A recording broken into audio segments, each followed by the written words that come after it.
The City of Boston Zoning Board of Appeal hearing for December 14th is now in session. Since this is the last meeting of 2021, I would like to extend my thanks to all board members and alternates for their dedication to sitting on the board, especially since the meetings have been long and they have really responded to the need and sat without complaint and as frequently as asked. I'd also like to thank ISD staff and for making sure that everything is up to par, that meetings are on schedule, that technology is the best that we can make it, and that everybody has access to this meeting. I'd also like to thank ONS staff for continuing hosting public meetings and ensuring that they are reporting to the board on the outcomes of those meetings. This has not been an easy year with 3 mayors, but my hope is that next year it will be a kinder, gentler year, and that people will show the respect and courtesy that perhaps COVID-19 has managed to erase. So with that, let me go ahead. This hearing is being conducted in accordance with the applicable provisions of the open meeting law, including the provisions of an act extending certain COVID-19 measures adopted during the state of emergency that was signed by Governor Baker on June 16, 2021. The new law allows the board to continue its practice of holding virtual hearings that it adopted during the COVID-19 pandemic until April 1st, 2020. This hearing of the board is being held remotely via the WebEx platform. In order to ensure this hearing of the board is open to the public, members of the public may access this hearing through telephone and video conferencing. The information for connecting to this hearing is listed on today's hearing agenda, which is posted on the public notices page of the city's website, boston.gov. Members of the public will enter the virtual hearing as attendees, which means you will not see yourself on the screen and you will be muted throughout unless administratively unmuted when asked to comment. As with our in-person meetings, comments in support will be followed by comments in opposition. The order of comments is as follows: elected officials, representatives of elected officials, and members of the public. The number of people called upon to offer comment and the time for commenting will be limited by the chair as time constraints require. For that reason, the board prefers to hear from individuals who are closest to the project. If you wish to comment on an appeal, please click the raise your hand icon in the application via the WebEx platform. To raise your hand, click the participant information icon. From there, find your name, and on the lower right-hand side, you should see a hand raising icon. Click it, and your hand will be virtually raised. Click it again, and your hand should go down. If you are connected to the hearing by telephone, please press *3 to raise your hand. Again, for those of you connected via telephone to this hearing, please press *3 to raise your hand. Those called upon to comment will be asked to state their name and address first, and then can provide their comment. In the interest of time, and to ensure that you have enough time to do so, please raise your hand as soon as Mr. Fortune reads your name, reads the address into the record. Do not raise your hand before the relevant address is called, or the meeting host will not know to call on you at the appropriate time. Also, after you make your comment, please lower your hand so we know who's been called on and who is still on deck. These instructions will be repeated throughout the hearing. I will take a quick roll call. Mr. Fortune, Yes, here, Madam Chair. good morning. Mr. Good Ehrlich, morning. Here. Ms. Dong, Good morning here. good morning. Ms. Ruggiero, Mr. Ruggiero, Morning. Mr. Legris, Good morning, Madam Chair. good morning. Ms. Better, Good morning, Madam Chair. good morning. Mr. Hampton from the BPDA, Good morning, Madam Chair. good morning. And thank you, Jeff, for being here consistently throughout this year too. My pleasure. Thank you. I will return the meeting over to Mr. Fortune. Thank you, Madam Chair. The first order of business is the approval of the hearing minutes of November 9th, 2021 and November 16th of 2021. We need a motion. Motion approved. Second. All those in favor? Aye. Aye. Any opposed? Any opposed? Motion carries. Calling the first extension, calling BOA 1016543, 70 Utah Street. The board originally granted this relief on January 31st, 2020, so that this applicant's first request for an extension. The relief would normally expire on January 31st of 2021. However, tolling applies to this project, so the relief remains valid. With tolling, the new expiration date of the relief is May 8th, 2023. We recommend that the board confirm for the record that the relief does not expire until that date, and that this applicant may return, then to request their first extension if necessary. Madam Chair, motion to confirm date of expiration, May 8th, 2023. Thank you. Is there a second? Second. All those in favor? Aye. Aye. Any opposed? Motion carries. Just a reminder to everybody who is getting these extensions, please make sure that you do your due diligence and start the process, because the board is not likely to continue extensions indefinitely. So please make sure you're doing whatever you can in your capacity as applicants and as consultants. Calling the next case for extension, calling BOA 890-949, 56 Faywood Avenue. The board originally granted this relief on March 29th of 2019, so this applicant's first request for an extension, the relief would normally have expired on March 29th, 2021. However, tolling applies to this project, so the relief remains valid. With tolling, the new expiration date of the relief is July 4th, 2022.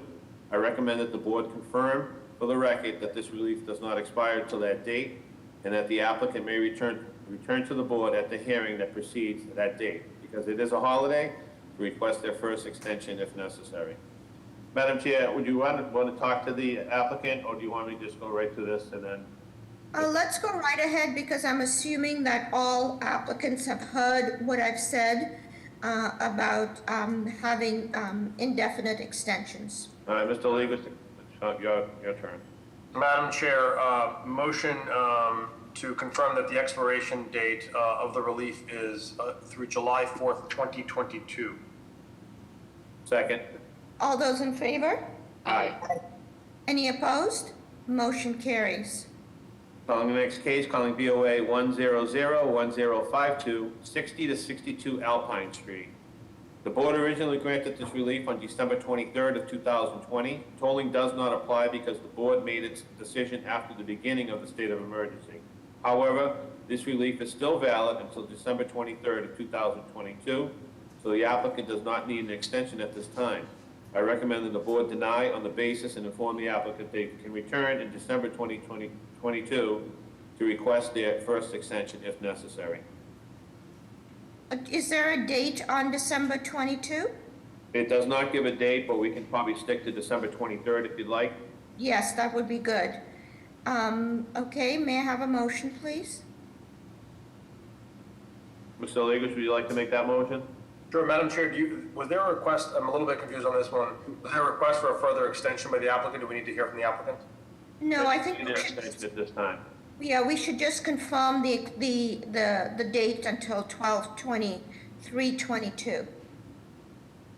Okay, so just a motion that confirms that the relief is valid through December 23rd, 2022. and that no additional extension is granted at this time. Is there a second? All those in favor? Aye. Aye. Any opposed? Motion carries. Calling the next case, calling BOA 818-377-111 Terrace Street. The board originally granted this relief on January 18th of 2019, and the board granted its first one-year extension of that relief until January 18th of 2022. However, that first extension was unnecessary because tolling applies to the original grant of relief. With tolling, the original grant of relief does not expire until April 25th of 2022. The applicant also requested additional extension beyond that tolling date. I recommend that the board confirm the new tolling date as April 25th, 2022, and grant the applicant's first, if necessary, extension until April 25th of 2023. That will put the applicant on a one-year extension schedule that includes all applicable tolling, and the applicant may return on that date to request a second extension if necessary.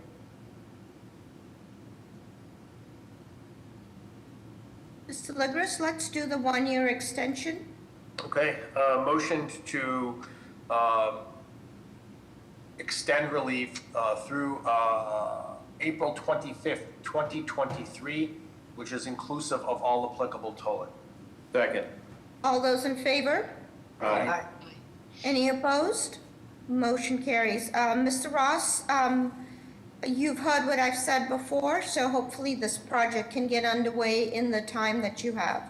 Thank you, Madam Chair. Yes, I have.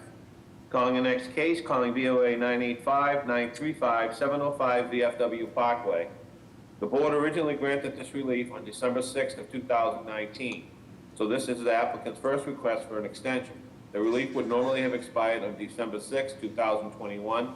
However, tolling applies to this project, so the relief remains with the tolling. The new expiration date of the relief is March 13th of 2023. I recommend that the board confirm the record that this relief does not expire to that date, and that the applicant may return to the board before that date to request their first extension if necessary. Motion to confirm relief is valid through March 13th, 2023. Hold on a second, Mr. Ligris.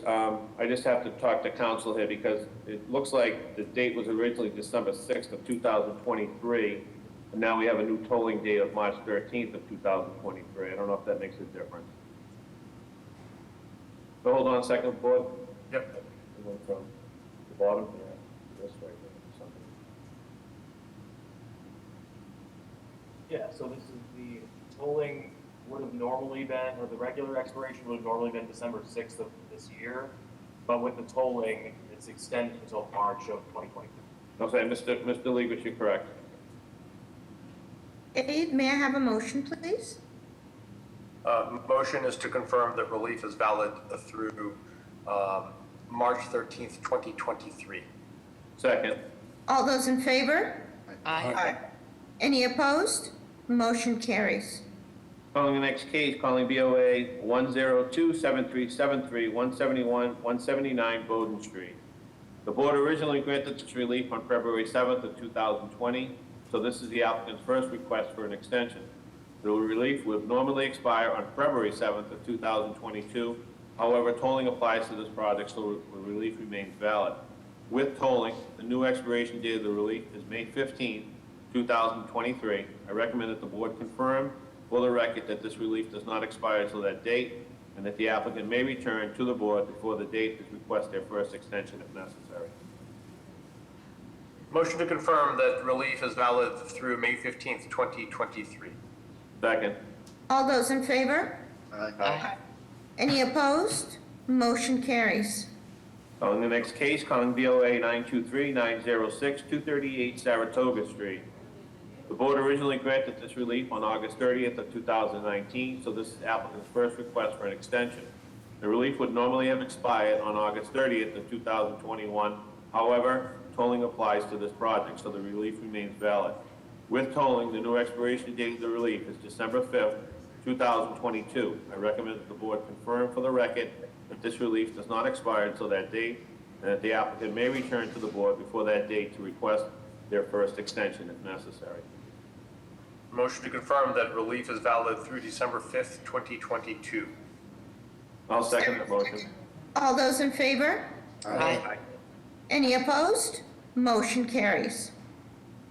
Calling the next case, calling BOA 952-103, 658 to 660 East Broadway. The board originally granted this relief on December 20th of 2019, so this is the applicant's first request for an extension. The relief would normally expire on December 20th of 2021. However, tolling applies to this project, so the relief remains valid. With tolling, the new expiration date of the relief is March 27th of 2023. I recommend that the board confirm for the record that the relief does not expire until that date, and that the applicant may return to the board before that date to request their first extension, if necessary. Madam Chair, motion to confirm the relief is valid through March 27th, 2023. Is there a second? Second. All those in favor? Aye. Any opposed? Motion carries. Good luck. Calling board final arbiters, calling the first case, calling BOA 463-655-120 West 4th Ward, West 4th Street. Name and address for the record, please. Good morning, Madam Chair, members of the board. Mark Lacasse, Lacasse Law, 75 Arlington Street in Boston, attorney for the applicant and project proponent, Indrasano Studios. Madam Chair, members of the board, this building was previously approved to be 2 floors of commercial space for the Indrasano Photography Studio with 9 residential units above with a parking garage. We are, with the architects, in the final stages of BPDA design review, and there has been a change to the garage lift system. The previously approved system was a single-car garage lift, and with the passage of some time and better systems, the new proposal that we seek to confirm is a semi-automated system that will slightly increase the capacity of the garage and provide a much more efficient and code-compliant parking system. So, Mr. Lacasse, tell us what the garage, the number of garage spaces that were approved and the spaces that will be able to be accommodated under this new system. So the original approval was for 30 parking spaces, and with this semi-automated system, there'll be parking for 32 cars, and with the increased space that we are able to get on the ground level, we're able to add 2 handicap parking spaces. So 32 parking spaces in a semi-automated system and 2 handicap parking spaces at surface level in the garage for a total of 34 parking spaces. May I have a motion, please? Motion to approve. Is there a second? Better second. All those in favor? Aye. Any opposed? Motion carries. Thank you so much. Calling the next case, calling BOA 111-8842, 28 Hilltop Street. Name and address for the record, please. My name is Deborah Nee. My address is 28 Hilltop Street, Dorchester, Mass. 02124. So tell us what you're requesting as for board final arbiter. Okay, so I had plans that were approved through the appeal, and I guess unbeknownst to me, the correct plans were not presented to the BOA. The plans that the BOA originally approved were not stamped by an architect. Okay. I do have stamped plans. Has that been shared with, may I ask ISD staff if that's been shared with Ms. Better? Yes. Okay, so may I is everything okay with the plans? Madam Chair, everything looks adequate. I would like to recommend BPDA design review for the intersection of the roof ridge. Okay, is there a second of the roof ridge? Okay, is there a second? Second. All those in favor? Aye. Any opposed? Motion carries. You're all set with that proviso. Good luck. Thank you. Calling the next case, calling BOA 115-1928, 194 to 200 Chalmers Avenue. Name and address for the record, please. Yes, my name is Attorney David Gottlieb. I represent the applicant for this project, and I'm also here with the architect, Tim Burke, and he has more information regarding the BPA design review. the last I remember, we asked that this be sorted out between BTD and BPDA. Has that happened? So I'm going to let the architect speak more, but the architect has spoken with Jeffrey Hampton, and he can report to you now. Yes, good morning, Madam Chair. Timothy Burke, a business address of 142 Berkeley Street in Boston. And I did have a chance to review this project with Mr. Hampton, and we feel that we did correct the signage, and the screening and buffering had been approved by the South End Landmarks District Commission. So we're just seeking the okay without the additional request that we had to size the entire parking lot for compact spaces and 20-foot driving lanes. Mr. Hampton, please clarify, because I just want to make sure that everything that the board asked is being met, and that we are not providing any wiggle room on this one. No, my pleasure, Madam Chair. Jeff Hampton, BPDA. Mr. Johnson and I did have a conversation, and all the improvements that they have made to the site meets our requirements and meets the requirements that the board had requested. Mr. Johnson and I also agreed that because South End Landmarks had also approved on the landscaping, that it was satisfactory for the BPDA. In terms of the 20-foot wide access, and we had spoken, and we were of the opinion that if this were a new surface parking lot, that this is something that could be done. But since this is a parking lot that's been in existence for quite some time, that we are satisfied with the 24-foot access that is in existence today.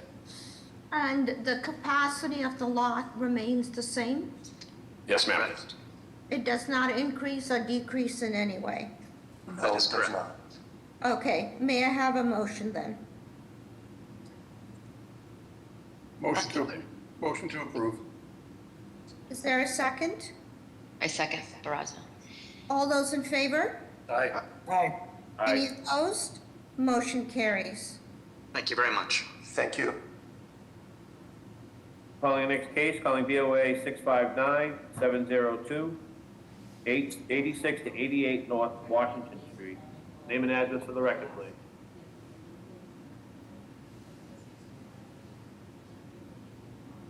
Is Mr. Quilty on, or representative for Mr. Quilty on? Madam Chair, this is Tom. I believe they submitted a deferral request on this one that the board can act on. It wasn't noticed differently than a standard hearing.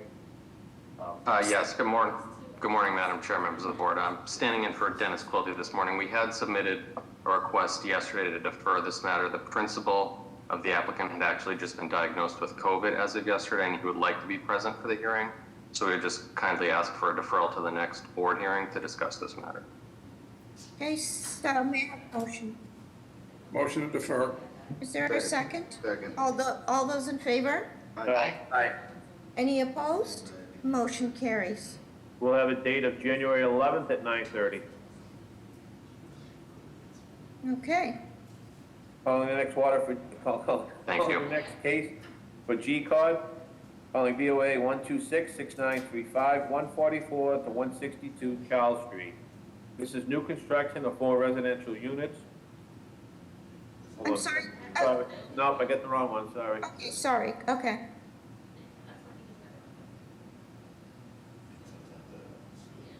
Case ahead of it. Are we talking about? I'm sorry, Geneva. I gotta recall that, Madam Chair, sorry. Okay. This is for building code only. Case BOA 126-4412, 14B Geneva Street. This is new construction of 4 residential units, 4 stories with roof deck, 4 ground level parking spaces.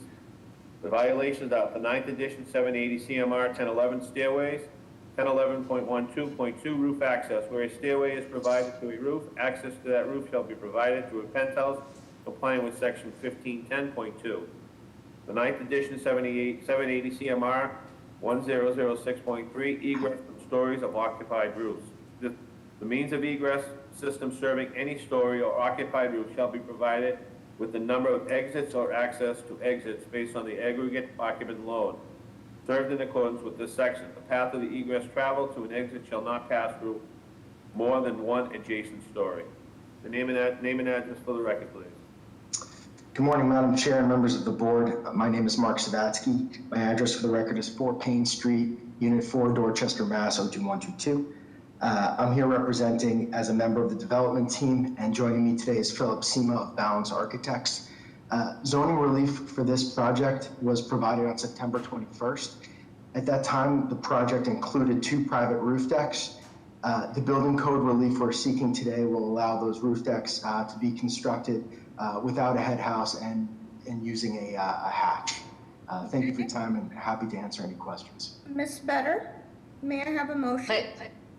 Motion for, to provide building code relief. Is there a second? Second. Second. All those in favor? Aye. Aye. Any opposed? Motion carries. Thank you. Calling the next case, calling BOA 126-6935, 144 to 162 Charles Street. This is a change of occupancy at an office use on the upper second, third, and fourth floors and a portion of the existing parking. And add a common main roof deck and roof deck on the 3rd story, create a new bicycle storage and ground floor. Violations Article 32, Section 32-4. This is in the groundwater conservation overlay district. Name and address for the record, please. Good morning, members of the board, Madam Chair. This is Mike Ross, attorney for the applicant from the law firm of Prince Lobel. This is an as-of-right project, other than the fact that it's a groundwater matter due to the Hold on, Mr. Ross. Just a quick question. What is Yes. the access to the roof deck? It's through the top floor, Okay, thank through an you. elevator, Okay. as well as there's stairs as well. But this is the garage on Charles Street. What they're doing is they're removing several dozen. Hold on, Mr. Ross. Hold on Yep. for a second. Sorry. Kristen, are you there? Yes, Madam Chair. Good morning. Good morning. Members of the board, good morning as well. Christian Simonelli, Boston Groundwater Trust, and we have both the Boston Water and Sewer approval and engineer no harm letters. Madam Chair, we have the letters as well. May I have a motion, please? Madam Chair. Better, second. All those in favor? Aye. Any opposed? Motion carries. Good luck. Thank you. Calling the next case to G-Cod, calling BOA 126-8004, 77 Chestnut Street. This is the installation of infiltration system. Violations Article 32, Section 4, G-Cod applicability. Name and address for the record, please. Morning, Madam Chair and members of the board. David Linhart with the Coulson Stores, 400 Atlantic, on behalf of Chestnut 77 Realty Trust. Hi, David. Nice to see Hello. you again. Hello, good to see you. Okay, may I have Christian, please, to report out? Madam Chair, members of the board, Christian Simonelli, Boston Groundwater Trust, and we have both the Boston Water and Sewer and no harm letters. Madam Chair, we have the letters as well. May I have a motion, please? Motion to approve. Is there a second? Second. All those in favor? Aye. Aye. Any opposed? Motion carries. Thank you, Christian. Thank you. Calling the next case, the Greenbelt Protection Overlay District, at the case BOA 103-0567, 726 East 8th Street. This is erect a new 3-unit dwelling with 5 off-street parking on ground level. Violation Article 29, Section 4. This is in the Greenbelt Protection Overlay District. Name and address for the record, please. Good morning, Madam Chair and members of the board. My name is James Rutzer, and I represent the applicant 726 East 8th Street, LLC. So tell us what's being proposed, Mr. Rutzer. We're seeking to raise an existing 2-family dwelling on the property and erect a zoning compliant 3-family. Presently, the house is substandard. It doesn't meet building codes, and in fact, most of the lot is covered by paving. Our plan with a zoning compliant 3-family would allow for better management of, the groundwater And we've had an exhaustive community process, and as a result of that, we've gotten a lot of input and managed to come up with a zoning compliant proposal. Okay, and per the G-POD, this is a Greenbelt Protection Overlay District, you are required to go to the Parks Department for review, right? That's correct. It's my understanding that that happens in conjunction with the design review. Okay, so I'd like to just quickly ask, is anybody here to speak either in support or in opposition? And I would also, in the meantime, refer the board to the BPDA recommendation, which is the last item in the package that we have. Hi, Madam Chair, members of the board, Haley Dillon, Mayor's Office, Neighborhood Services. Would like to defer the vote to the board. Thank you. Good morning, Madam of the Chair, members of the board, Ana Calderon from Councilor Flink's office. The councilor would like to go on record in opposition. Abutters and neighbors have expressed concerns that the proposed building is too large for the area and that the building will block sunlight from the abutting houses. There is also a proposed front deck, which brought up concerns about noise, parties, and trash removal. South Boston has endured significant quality of life issues due to loud house parties, with roof decks often the location of such parties. Moreover, neighbors felt that the abutters meeting was not well advertised and would like additional community process on this proposal. Thank you. Madam Chair, members of the board, Paul Sullivan. We have City Council at Large Michael Flaherty. The council would like to note that this project does not violate Article 68. During the abutters process, the proponent made changes to the plans in an attempt to address the abutters' concerns about size and zoning.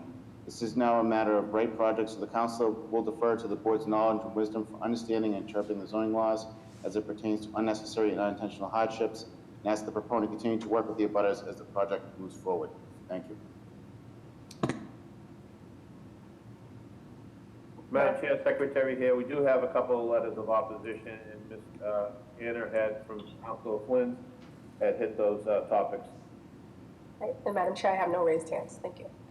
Okay, just for the information of the board, essentially this is an as-of-right project. Since it is an as-of-right project, the board has no role in the design of in the type of development proposed. That is the 3-family with 5 off-street parking.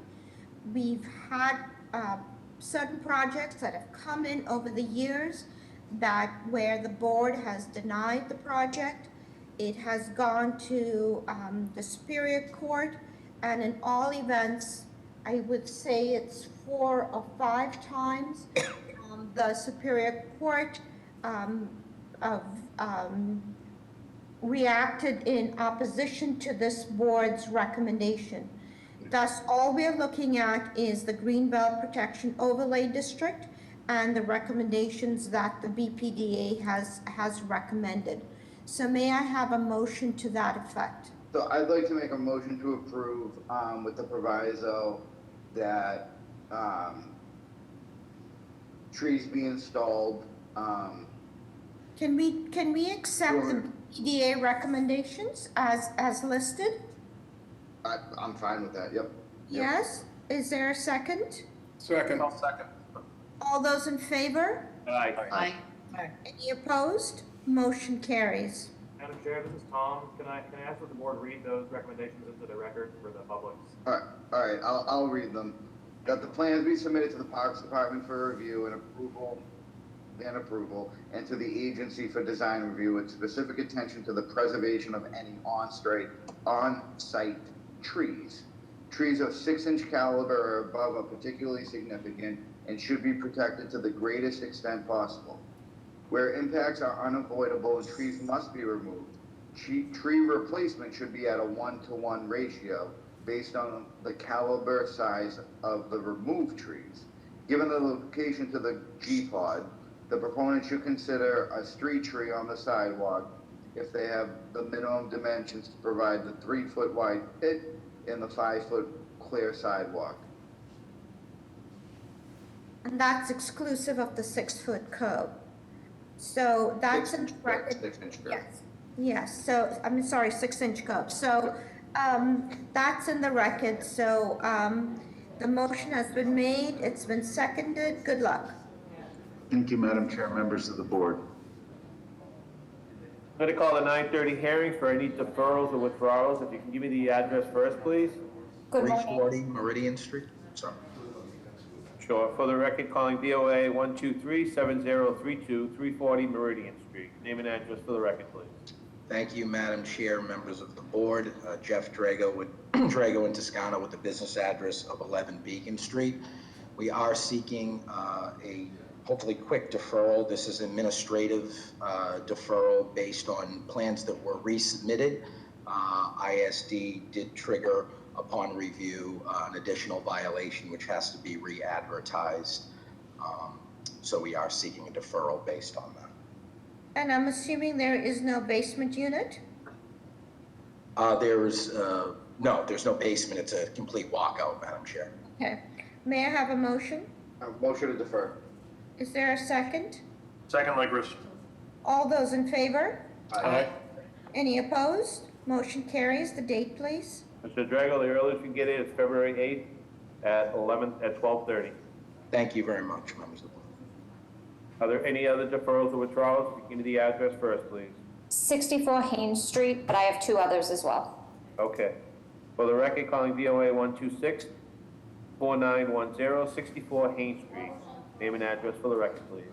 Good morning, Madam Chair, members of the board. Attorney Laureen Scatino from Richard Linz's office.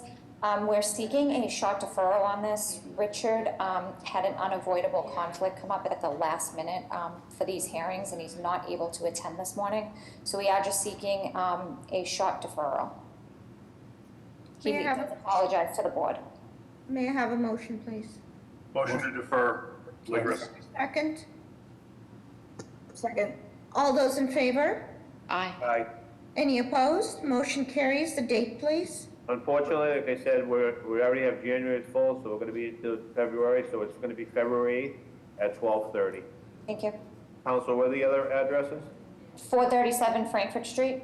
For the record, calling VOA 125-6914, 437 Frankfurt Street.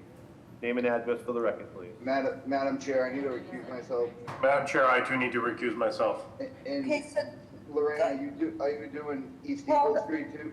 Hold on. So for this project, Mr. Ligris and Mr. Ruggiero have both recused themselves. May I have, so this is a 5-member board. All members need to be in support of whatever the motion is.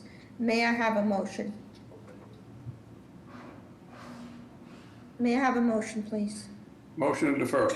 Is there a second? All those in favor? Aye. Any opposed? The date, please.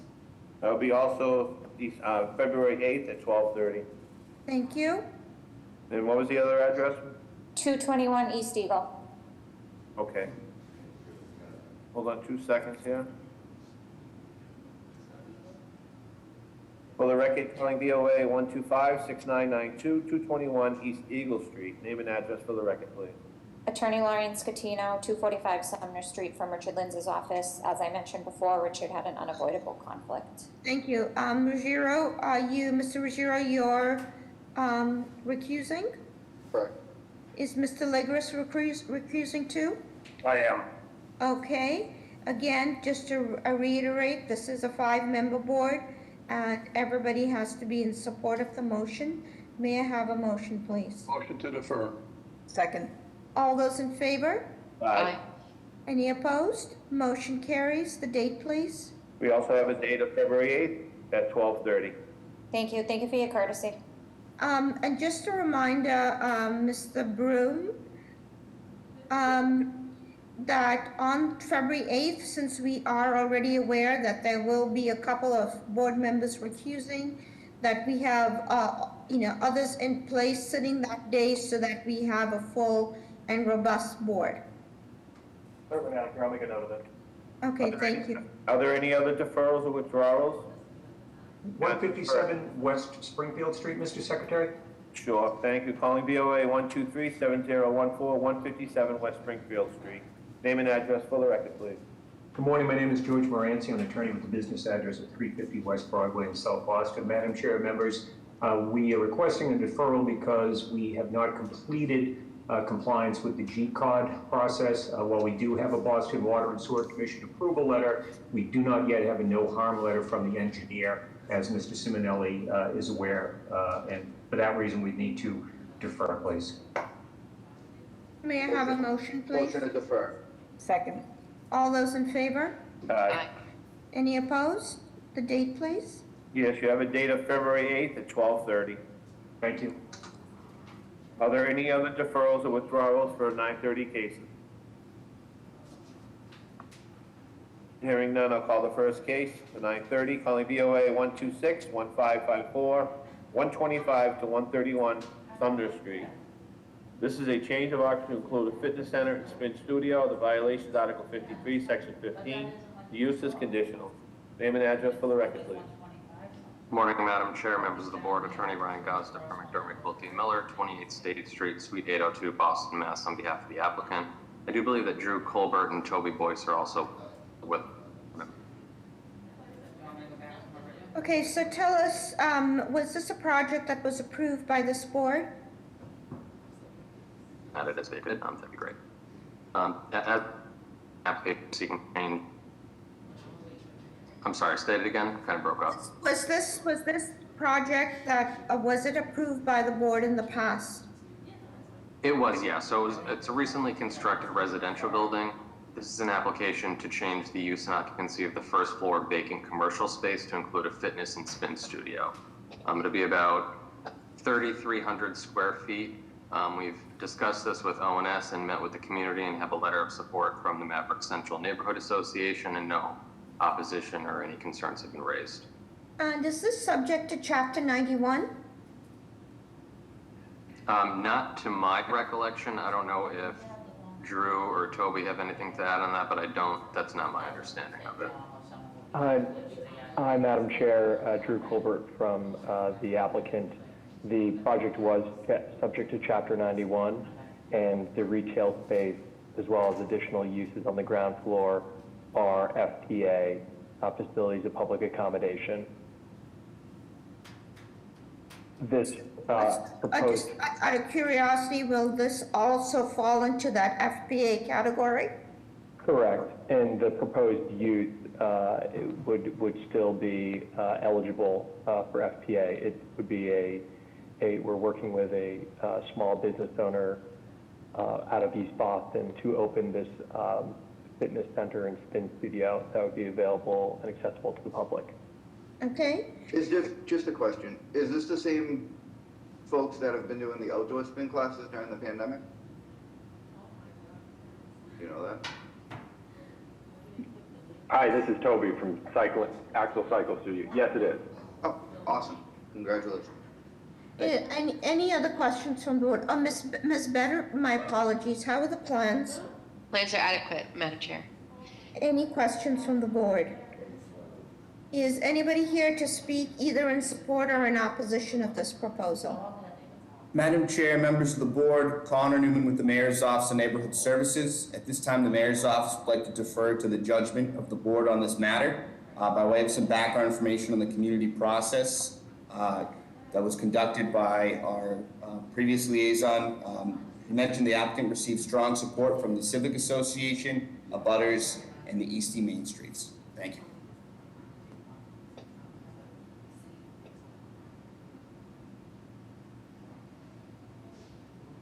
Madam Chair, I have no raised hands at the moment.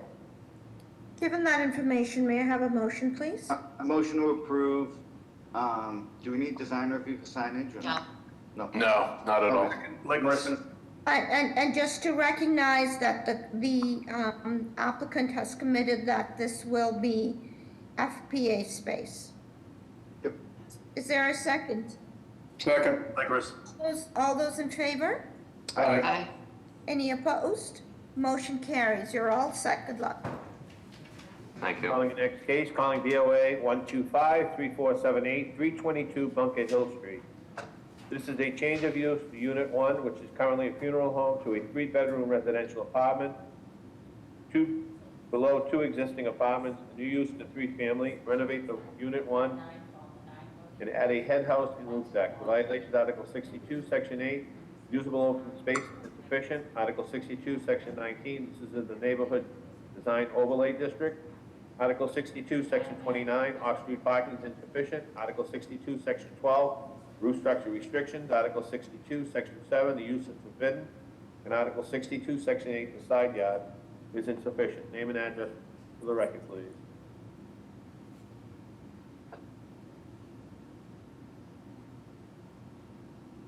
Ms. Bunker Hill on.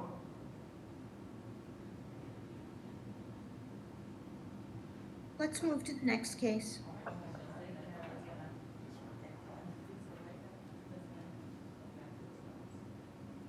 Calling the next case, calling BOA 125-0624, 345 to 347 Hanover Street.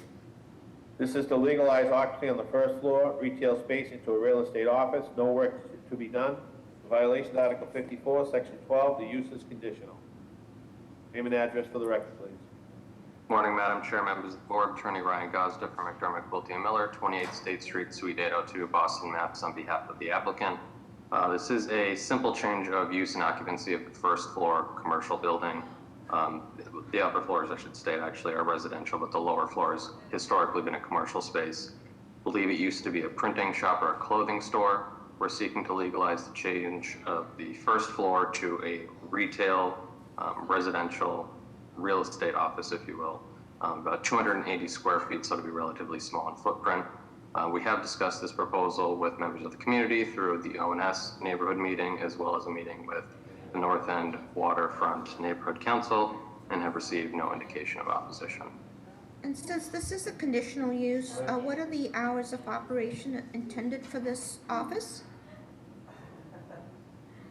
It is a conditional use. I believe Valerie Post or Keith Shirley are with us on the call. I'm not sure if they're panelists and they can speak to the hours of operation. But What's the names? I'm sorry. it would be Valerie Post or Keith Shirley. They are the principals of the real estate brokerage. It looks like Keith just messaged 9 to 6 p.m. will be the hours of op. 9 to 6 p.m. Okay. Given that information and that's in the record, how are the plans, Ms. Better? Plans are adequate, Madam Chair. Any questions from the board? Is anybody here to speak either in support or in opposition? Madam Chair, members of the board, Connor Newman with the Mayor's Office of Neighborhood Services. This applicant has gone through a community process with the butters meeting on March 1st of 2021. They had no attendees present. They've also presented to the North End Waterfront Neighborhood Council and received a letter of support from them.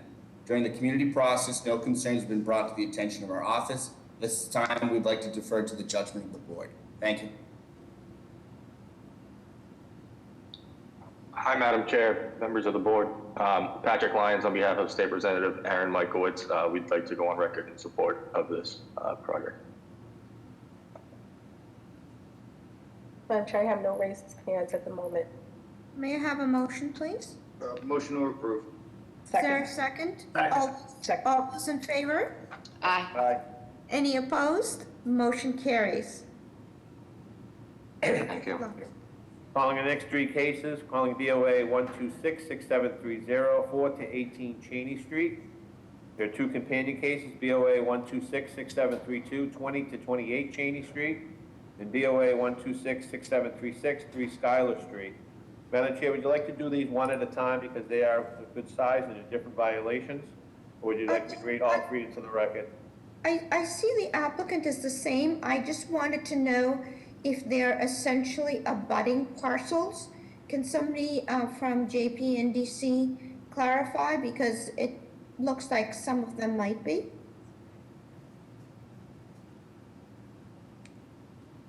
Is somebody on before I read them all into the record?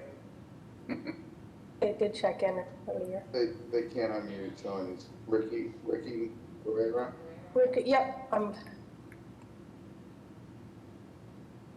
Ricky, can you please? Go ahead, Ricky. Yep, I just made you a panelist, Ricky. You can unmute yourself. Can you hear us? Hi, good morning, Madam Chair and members of the board. So yes, 2 of the properties, 4 to 18 Cheney Street and 20 to 28 Cheney Street directly abut, and 3 Schuyler Street abuts 4 to 18 Cheney Street on the backside. I thought so. Okay, so so please go ahead, Mr. Fortune, and read all 3 into the record. Very well, And Madam Chair. we'll give you breathing room after you're done. I think I'm going to lose my voice. I just said that to council here. For 4 to 18, this is for 4 to 18 Cheney Street. This is erect a 58,530 square foot, 4-story, 59 residential unit building with 28 parking spaces, 9 dedicated to 20 to 28 Cheney, and a garage and basement. The violation is Article 50, Section 19. Use is conditional. Article 50, Section 20, the maximum building height is 45 feet, proposed is 55 feet. Article 50, Section 20, the maximum floor-to-area ratio is 1, proposed is 1.63. Article 50, Section 40.1, street wall continuity. Article 50, Section 43, off-street parking is insufficient. This is for 20 to 28 Cheney Street. Erect a 10,738 square foot, 3-story, 9 residential unit building with 9 parking spaces in the garage on the adjacent 4 to 18 Cheney Street. A violation of Article 50, Section 44.2, the existing building alignment. Article 50, Section 28, a multifamily is forbidden. Article 50, Section 28, use is conditional for 9 ancillary parking spaces. Article 50, Section 29, the additional lot area is insufficient. Article 50, Section 29, the floor area ratio is excessive. Article 50, Section 29, the usable open space is insufficient. Article 50, Section 29, the front yard is insufficient. Article 50, Section 29, the side yard is insufficient. And Article 50, Section 29, the rear yard is insufficient. This is for 3 Schuyler. This is combined a vacant 4,029 square foot parcel with vacant 2,074 square foot parcel, totaling 6,103 square feet, and erect a 5,656 square foot, 3-story, 6 residential unit building with 6 parking spaces on the lot. The violation is Article 50, Section 28, a multifamily use is forbidden. Article 50, Section 29, the additional lot area is insufficient. Article 50, Section 29, the floor area ratio is excessive. Article 50, Section 29, the usable open space is insufficient. Article 50, Section 29, the front yard is insufficient. Article 50, Section 29, the side yard is insufficient. Article 50, Section 29, the rear yard is insufficient. And Article 50, Section 44.2, conforming with the existing building alignment. Name and address for the record, please. Hi, my name is Ricky Guerra, and I'm here representing the project sponsor, JPNDC. I just have a quick request. Can we please make Kendra Hollywell and Jonathan Garland panelists? Jonathan's all set. Oh, great. Thank you so much. So we're excited to present Cheney Street. It will be a 59-unit affordable senior rental building. 31% of those units will be restricted to families at or below 30% AMI, and the remainder will be... Hold on. First, can you tell us what the zoning is for 4 to 18's Cheney Street? Yeah, absolutely. I'll hand it over to Kendra. I'd love to answer that. Thank you all. I think you can hear me now. This is such a great project. There are 3 different sites. The larger building is in a neighborhood shopping sub-district. So is that 4 to 18 Cheney Street? Yes. And what is 20 to 28 Cheney Street in? That is in a 3-family. Okay, and what is 3 Schuyler Street in? That's also in a 3-family. Okay, so you're proposing a 4-story, a unit for 59 seniors, that's entirely a senior building? It is. It's senior and affordable with a small area that is for a PACE program, which is a senior day center. That's on the ground floor. Okay, and did somebody say that this was also, would be some family units in here? Is that for grandparents raising grandkids? Or is it entirely seniors?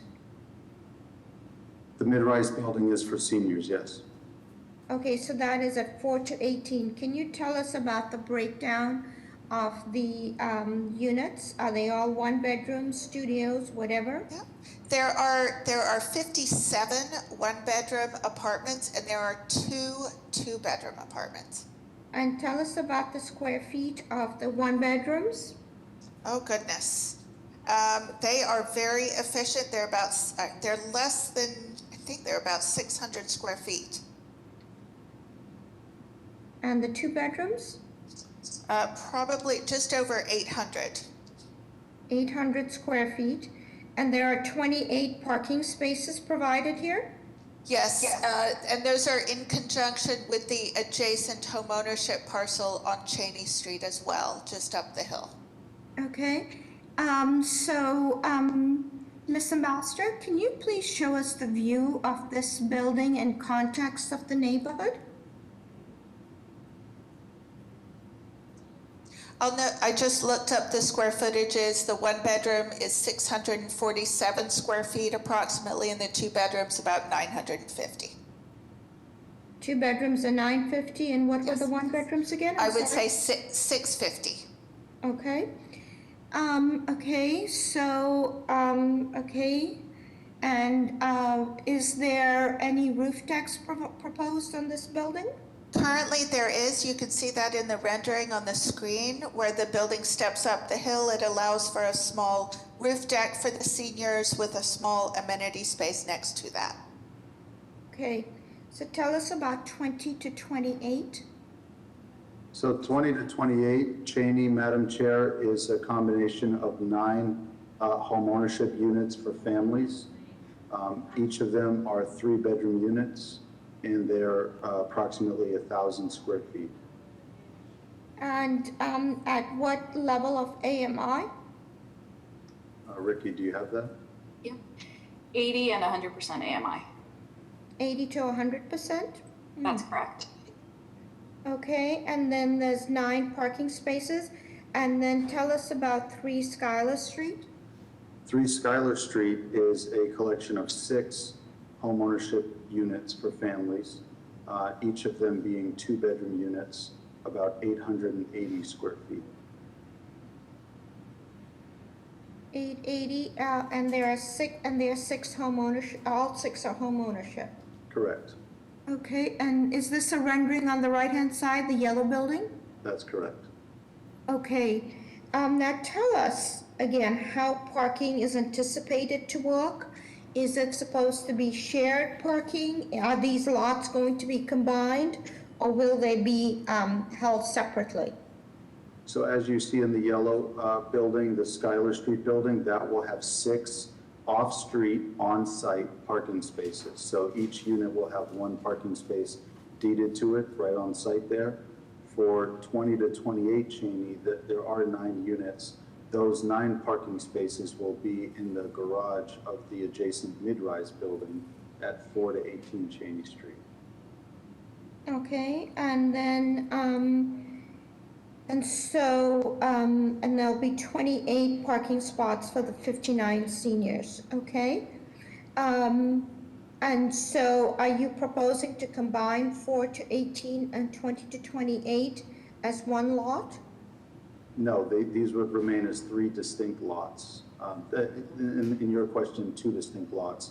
The third one is 3 Schuyler. Okay. Can you tell us which plan we should look at to look at parking circulation? Yes, I would suggest you look at page 15 in the 4 to 18 Cheney Street set. That shows, it's a rendered site plan that shows all 3 parcels. Yep, keep going past the civil drawings. There we are. So I think this gives a good overview. You can see the Schuyler Street 6 units on the far left has the 6 surface parking spaces shown there. And then along Cheney Street, these 2 buildings are sharing the parking that is located under the mid-rise. We're going to provide secure access through the building for the residents of the home ownership to come in and access the lower level parking garage. And if you scroll down 2 pages, you'll see the parking level shown in yellow. Go down just on that page, perfect. So there are 28 parking spaces in the mid-rise building. 9 of those will be for the homeownership in the adjacent building, and the remainder, so 19, will be for the 59 senior units. Okay, so 19 would be for seniors, and you have how many? 28 total. And how many handicap spaces do you have? We have 2, one for a van. Okay, and talking about vans, how will pickup and drop off be handled for any seniors who may have off-site needs through van access or other kinds of access? We're proposing, it's shown on the colored overall site plan a couple of pages up. We're proposing a small, a loading zone out in front of the building. Yes, do you see the hatched area there on Cheney Street? Ms. Ambassador, can you just, thank you, that's very helpful. Okay, okay, I see. Okay, and tell us how this works contextually, the size of the buildings, because it looks like you have, the seniors building is 4-story and the other 2 are 3 stories. Tell us how that works contextually. We've put a lot of thought into it and met with the neighborhood several times.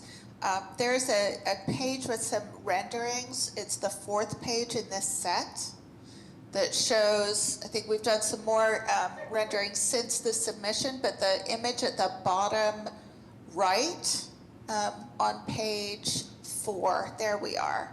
So this shows how we've designed the mid-rise building to step up the hill. Cheney Street has a pretty steep slope, and so we're proposing a cutback above the garage side. You can see it stepping up at the bottom of the hill to the 4-story next to it.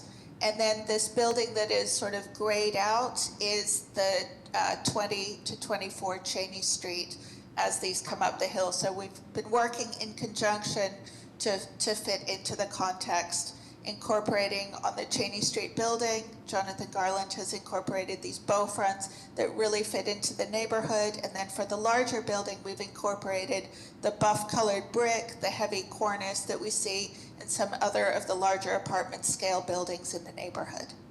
And will there be live-in help in these buildings in this at 418 Cheney Street? There will not be a live-in responder, but we are creating this project in partnership with the Upham's Corner PACE team. So a lot of PACE eligible seniors will have deep services that will allow them to stay in age and community.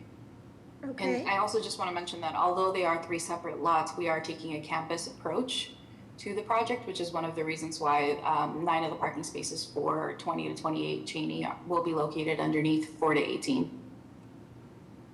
Okay, and I'm assuming that because these are affordable under the city's program, there is no priority to seniors who may be living in the community, may be overhoused, and may need to downsize. Is there any thought to how that could happen?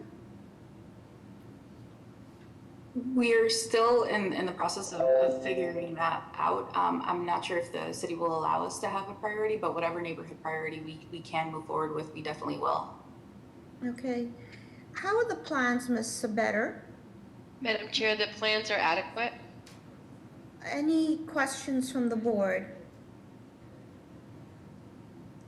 Just have a quick question. Will this project be LEED certified in any way? We're designing the building to meet LEED Silver certifiability, and we're also proposing that this building be all electric as well. Okay. And yes, and, okay, any other questions from the board? Is anybody here to speak either in support or in opposition of this proposal? Good morning, Madam Chair and members of the board. Jason Gant with the Office of Neighborhood Services. We would like to defer this to the board's judgment. This was a BPDA-led process in which my office hasn't received any letters of support nor opposition.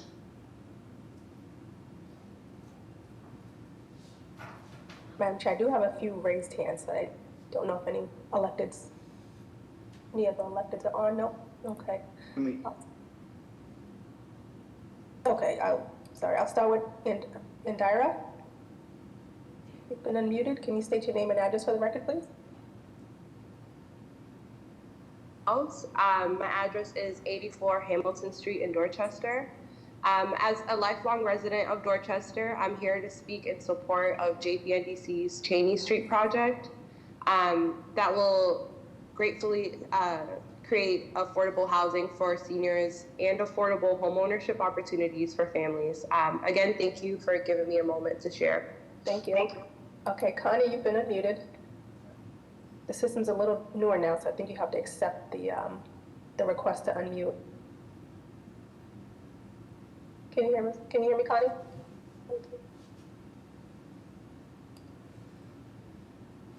We'll wait on Connie. I'll go to Denise. Denise Roman, you've been sent a request to unmute. Okay, yeah, can you state your name and address for the record, please?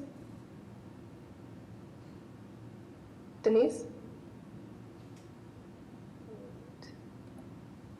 Sorry, I'll go to Johnny Charles. Once you're unmuted, can you state your name and address for the record, please? Charles, 130 Mount Pleasant, Roxbury, Mass. Also in support of the Cheney Street project, 4 to 18, particularly for affordable housing for seniors, affordable housing in general, and providing equity in our community. Thank you. And Lynn, when you're unmuted, can you state your name and address for the record, please? Go ahead, you've been unmuted.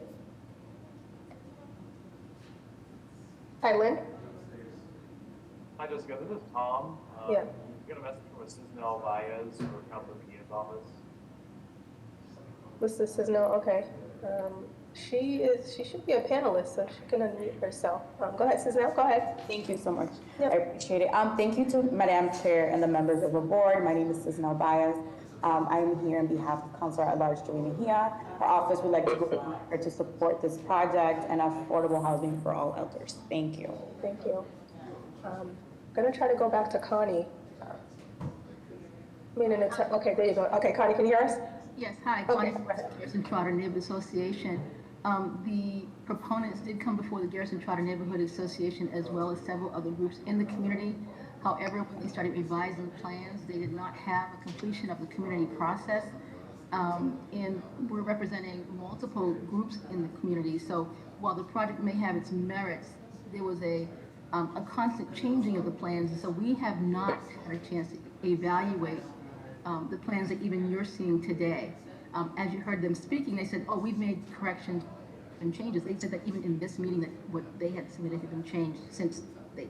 So the community would like to have a complete process and be heard, because as of right now, it seems to be a moving target. And there were letters that were sent, and I'm not sure why they aren't showing up as, questioning the process, because for a fact, Garrison Trotter signed on to a letter, and so I don't know if the letters are missing somehow, but we are requesting that this be held until there's a community process that is complete. Because this is, to have so many violations of the articles that are in place in Roxbury, it tells you that this product does not fit the character of the community. And to assume that seniors only need 59 sets of seniors only need 19 parking spaces assumes that seniors in this community are not going to drive. And that assumption, I don't know where that comes from. Our seniors are very active in our community, and we're a very family-friendly community. So I don't know what the numbers are showing that 19 is an adequate number in Grove Hall, which is over parked as it is. We have issues of parking. And so again, you're saying that the visiting nurses and the people who are servicing those seniors, not everyone's going to go to Upham School, go to a program. They're going to want to drive their cars. They want to try to have their family come to visit. Where are the families of these people going to go? It's not, the community needs to actually have a voice in this matter, because as of right now, JPNDC has shut us down. In addition to that, JPNDC has some issues with the existing properties in Roxbury that they have failed to respond to. So as a neighbor, they have not shown a competent system in place. So we would request that they go back to the community groups that have been excluded from this process. Thank you. Connie? I know some information coming in the chat as well. Anybody who's spoken already, please lower your hands. Denise put her information in the chat. Am I free to speak, or am I waiting? Yes. Hi, good morning, Madam Chair and the rest of the board. My name is Joanne Paul. I've lived in Boston my entire life. I would like to thank you for this opportunity to speak to you today. In 2013, I separated from my husband. Eventually we divorced and I became homeless. I went to the... Excuse me, Ms. Paul. Sorry. Can you please tell us very, very quickly in bullet points whether you're in support or in opposition, and your reason for either support or opposition, okay? Absolutely. Because we just need to figure out how this project works, proposed project works in this community, okay? Okay, yes, I can make a bullet points. I am in support of the Jamaica Plain Neighborhood Development Corporation's plan to build 59 units for senior citizens. As a person who was formerly homeless, I know what it's like being homeless for over 7 years waiting for housing. So I am supportive, yes. Ms. Paul, may I ask you, and this is what we ask everybody who testifies, to put your name and address on the record? Yes. My name, I can put in the chat. My name is Joanne Paul.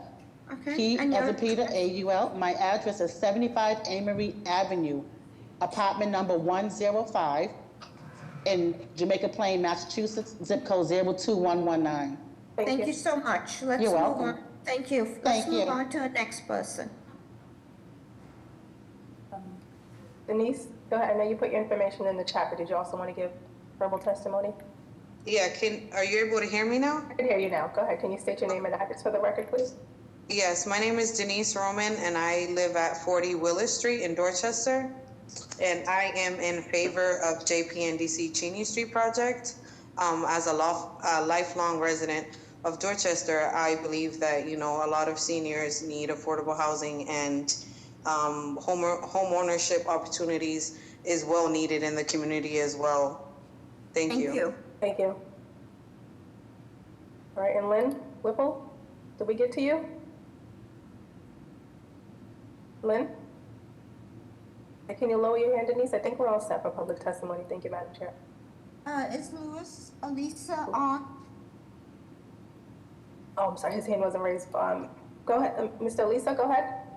I made an attempt a request to unmute you. So once you're unmuted, you can speak.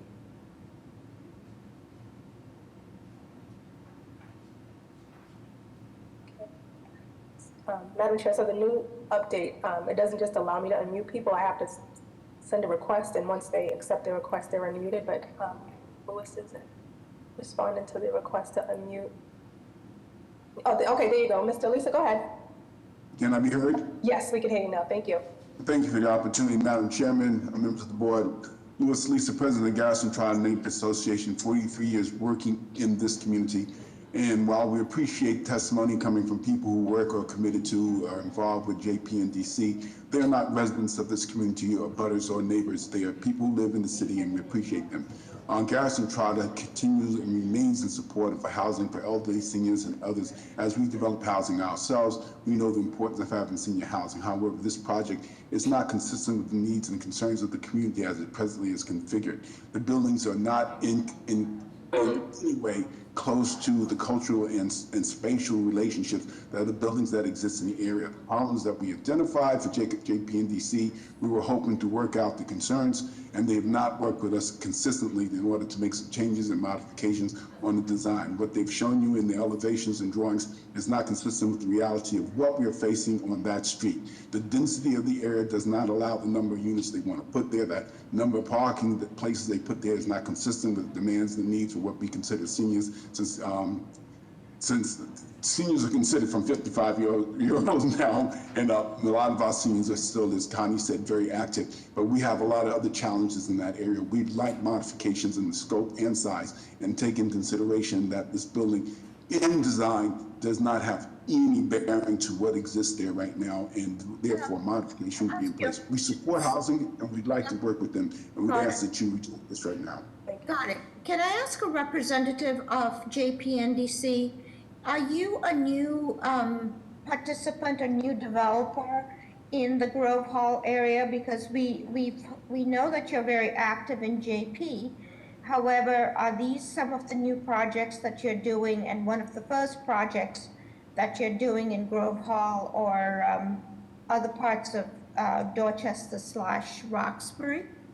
Madam Chair, good morning. This is Taronda Ellis. I am the CEO of JPNDC. I'd love to respond, if that's okay. Yes, please go ahead. Good morning. So the JPNDC has been involved with renovating 21 buildings throughout Roxbury and Dorchester in this neighborhood and adjacent to this parcel for over 3 years now. We had taken a substantial portion of a previously notorious set of properties in the neighborhood that were really just Miss Ellis, yeah. Can you we're running. Yeah, we have to get it going. Yes, I understand. So please talk about, besides the 21 individual buildings, what else? So we have then substantially renovated all of those units over the last 3 years. We purchased this site, and we've been working with the community to develop a parcel that is significantly blighted. What we heard from the community was that the impacts on density were a really big concern. So we shifted from a family housing model to a senior housing model to reduce the impact. We shifted from what we thought was going to be additional units for individuals who might have families that we were caring for. I think you referenced that earlier, Madam Chair, to all primarily single one-bedroom units to further reduce the impact. As you know, we have a longstanding relationship with many members of the community, not just in Roxbury, but across the city of Boston. And we're trying to come up with a solution. We believe we're presenting a solution that will reduce the density concerns. We have significant numbers of senior housing properties across the city, and we understand the utilization to be less than 3% in most cases. We understand many seniors are active, so we think that this ratio is going to be sufficient. Thank you, Ms. Ellis. Okay, so it sounds to me that the direct abutters who've been involved in the community for a long period of time have a level of discomfort about the project as proposed. So I'm wondering if a motion for deferral isn't appropriate so that the relationship between the NDC and the community may be strengthened in some way through their conversations. So may I have a motion? Madam Chair, I have a question for you. Since these are 3 separate projects, is it possible to approve 2 of the 3, for example? So the ones that are lower density, that are 20 and 28 and 3 Schuyler Street, they are for me very contextual, right, to the context in terms of its boat front. I don't see any issues with those. Yeah.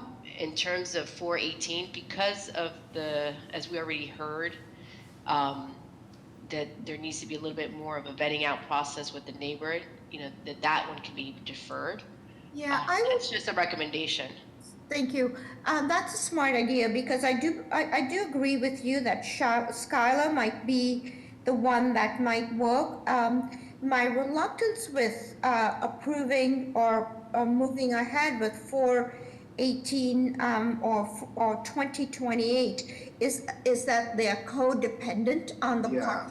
Yes. And so let's get a motion on Schuyler and get that dealt with.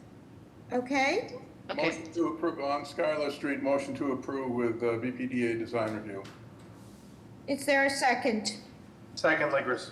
All those in favor? Aye. Any opposed? Motion carries. I just want to voice some concern about handling this way. If it's one complete project and we want them to relook at things, it could involve like moving units from one building to another building. or something like that, and No, I think there's a level of comfort with this because it's contextual. It's not over density, and I think design review needs to look at context and it needs to look at screening and buffering because it looks like there is parking right by the front property line. Is that okay with you, whoever made the motion on design review? Yeah, yes, that's part of the motion. And Mr. Ruggiero, I understand. Yes, got it. Can we move ahead then with the motion of 418 and 2028? Yeah, Because together they will quite change the character of Cheney at that end of the street. Yeah, with respect to 418 and 2028 Cheney Street, I think they're fundamentally good and sound projects, but I think they would benefit from additional conversation with the neighborhood, so I make a motion to defer. I second that, and I also would recommend that that the massing just be studied a little bit, so it can be a little bit more contextual. Okay. Madam Chair? Sorry. Study massing. So there's a motion for a deferral, recommendation to study the massing. Is there a second? Second. All those in favor? Aye. Aye. Any opposed? Legris opposes deferral. I oppose to. So there's 2 oppositions. There are 5 in support, so the motion carries. May I have a date, please?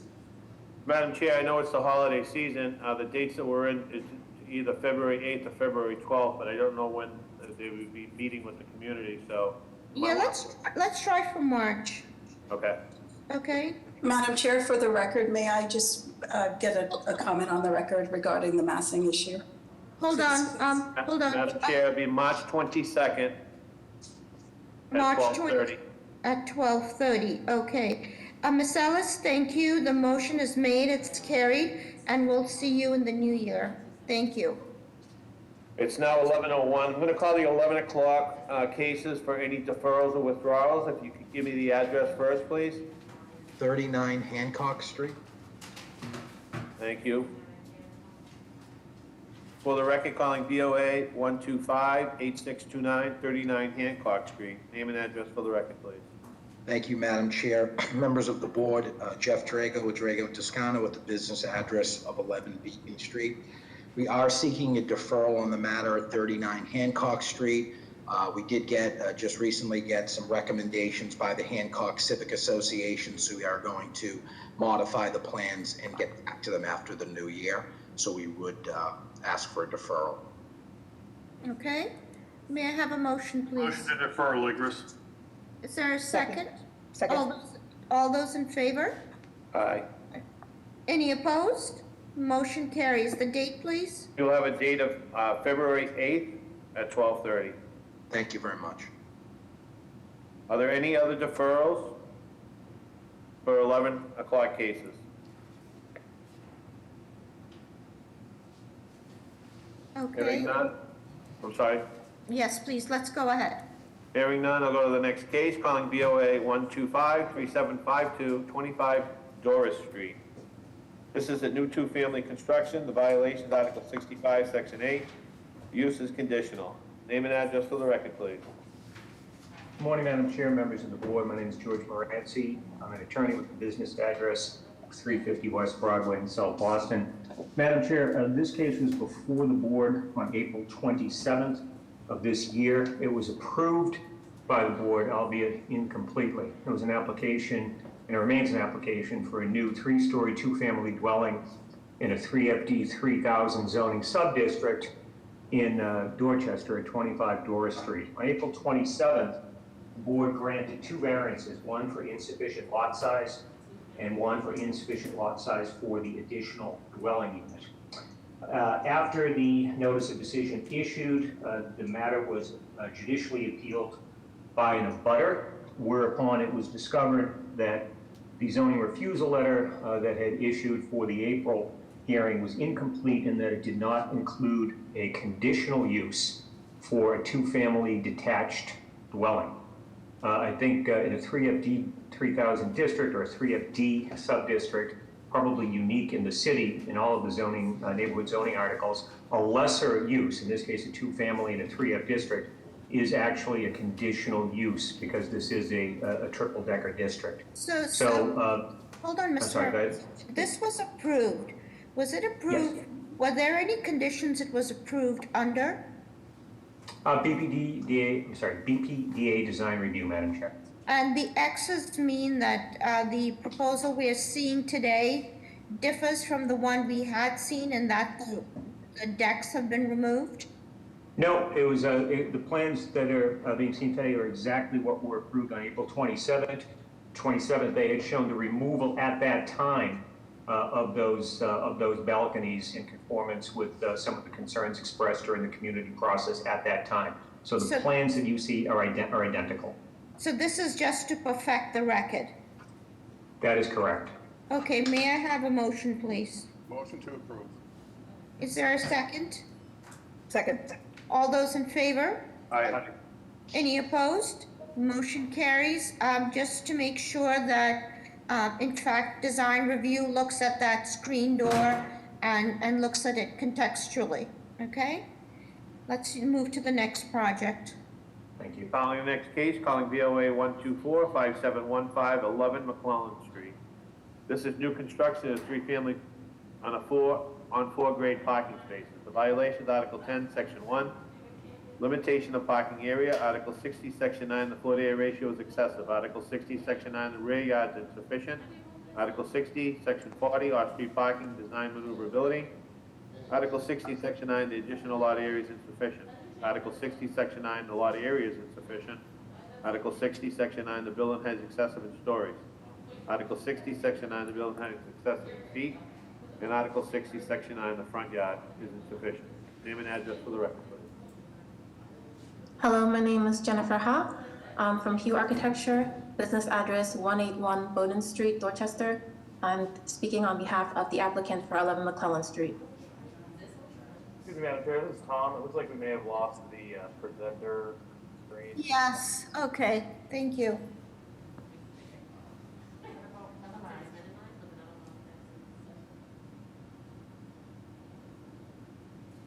Hello, can you hear me? Yes, could you hold on a second? We're just having a couple of technical issues. Okay.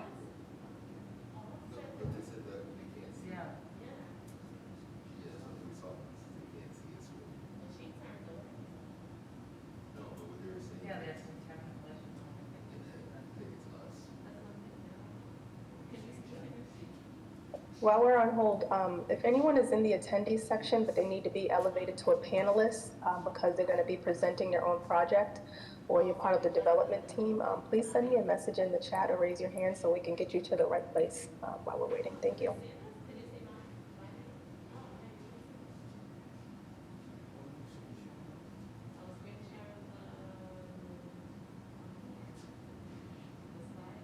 Okay, Jessica, it's Tom. Could you, what's going on with the hosting stuff? Is it someone dropping off? Rakia does the slides, so I'm gonna, okay, she looks. Okay, here we go. Okay. oh, here we go, okay. So it's been read into the record. Is there somebody here representing the applicant? Please put your name and address on the record. Yes, my name is Jennifer Ha. I'm from Hugh Architecture, business address 181 Bowden Street, Dorchester. I'm speaking on behalf of the applicant of 11 McClellan Street. Okay, so tell us what's being proposed. So the site is a vacant lot. We're proposing a 3-family residential building with 4 on-grade parking spaces. There is 3 units. The first unit is combined with the basement unit with a square footage of 1,700 square feet. It's 3-bedroom, 3-bathroom. The units above each are 1,100 square feet, 2 bedrooms, 2 bathrooms. Okay, so this is a vacant lot. And this is new construction. What's the zoning sub-district? 3-family, 5,000. 3-family, 5,000. And I will advise you right up front, when we look at new construction, we are not looking to see basement occupancy. So can you tell us about that basement and what's proposed in that basement for that first unit? Yes. So the site is quite sloped to the rear. So in the front, the basement unit is actually a full walkout to the street. And to the rear, it actually rises up quite a lot. So we have made the first, basically the basement unit occupiable because of ADA conditions. We have to be able to access it from the street. So in the front of the lot, from the walk-in, you can actually, it's wheelchair accessible. You can roll right into the first floor unit. And then the rear, it rises up so much that you're actually on the second level already. So when you park on your ADA parking spot, you actually can access the first floor unit also on the second floor through a handicap ramp. That is why we had to have both accessible points for the first floor unit. And is there an internal elevator to get from the bottom? Because did you say it was on 2 levels, the first unit? Is there an internal elevator to get from first to second? There will be a stair lift. That's what is the plan for the first floor unit. Okay, I see that. Okay. How are the plans, Ms. Better? Madam Chair, the plans are adequate. And any questions from the board? Yeah, can we see the elevation so that we can follow the issues about the grade? And can you show us tell us what page we should look at to understand how the parking works? Yes, the first page. Oh, yes. So there is a passageway that's abuts the lot and is shared with the abutting 3-family who uses that passageway to access their parking in the rear. We will use that passageway to access the parking on our lot. There's 3 parallel parking spaces to the left of the building, and there's a handicap parking space to the rear of the building. Again, how are you meeting your open space requirements? So there is it's 460 square feet. So to the right of the building, there's 10 feet setback, and the front of the building is 12 feet. So with that, the porches, the walkway, and then also the decks, there's 3 decks in the rear, and there's also 3 decks in the front. That's how we're meeting. Okay. Mr. Fortune, has Mr. D'Amico made any comment on how somebody would park in space 4 and make their way out along the driveway? There are no comments from BTD. Okay. Any other questions from the board? Yeah, can we see the floor plan of the basement unit?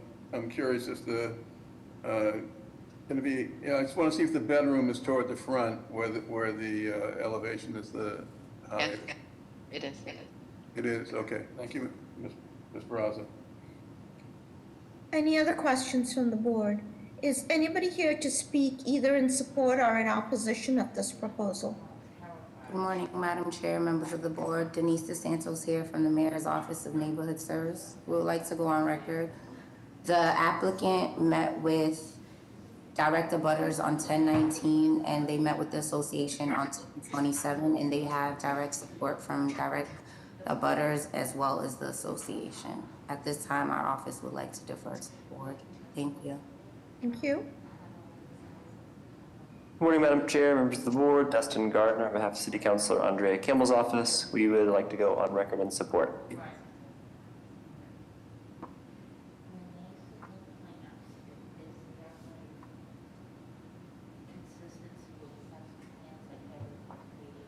Mr. Ambassador?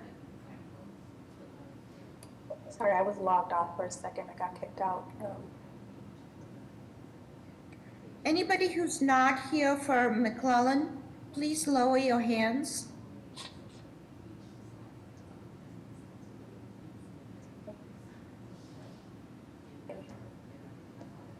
Start with. I just have one raised hand for Stewart. I believe he was here for the previous case. Anyone Yes. else? Okay. Sorry. I have no additional raised hands. Okay, did I just misspeak? If anybody's here for this case, please raise your hand. And anybody who's here for other cases, please lower your hand. Okay, well, Okay, may I have a motion then? Madam Chair, I'd like to put forward a motion of approval with BTD review to reduce parking to allow for open space. Okay, Second. all those in favor? Aye. Any opposed? Motion carries. Calling the next case, calling BOA 124-9024, 8 Norton Street. This is erect a three-family residential building with 3 tandem parking spaces. Violation of Article 10, Section 1, limitation of off-street parking. Article 65, Section 2, the conformity with the existing building alignment. Article 65, Section 41, off-street parking, design. Article 65, Section 9, lot area is insufficient. Article 65, Section 9, lot width is insufficient. Article 65, Section 9, lot frontage is insufficient. Article 65, Section 9, the floor-to-area ratio is excessive. Article 65, Section 9, the building height is excessive in stories. Article 65, Section 9, the side yard is insufficient. And Article 65, Section 9, the rear yard is insufficient. Name and address for the record, please.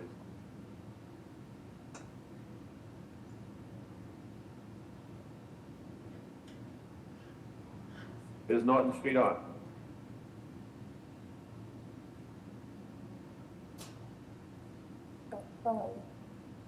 Have any messages from the applicant who raised hands?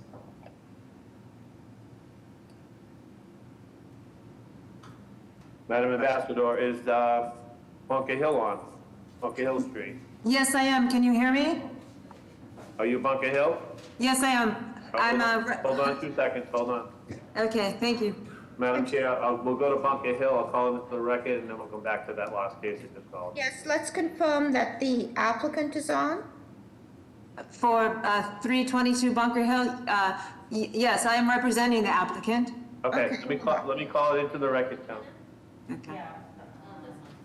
Let's going back to case BOA 125-3478, 322 Bunker Hill Street. This is change of use to Unit 1, which is currently a funeral home, to a 3-bedroom residential apartment below 2 existing apartments. The new use is a 3-family. Renovate Unit 1 apartment, add a head house and roof deck. The violation is Article 62, Section 8, usable open space is insufficient. Article 62, Section 19, this is in the Neighborhood Design Overlay District. Article 62, Section 29, off-street parking is insufficient.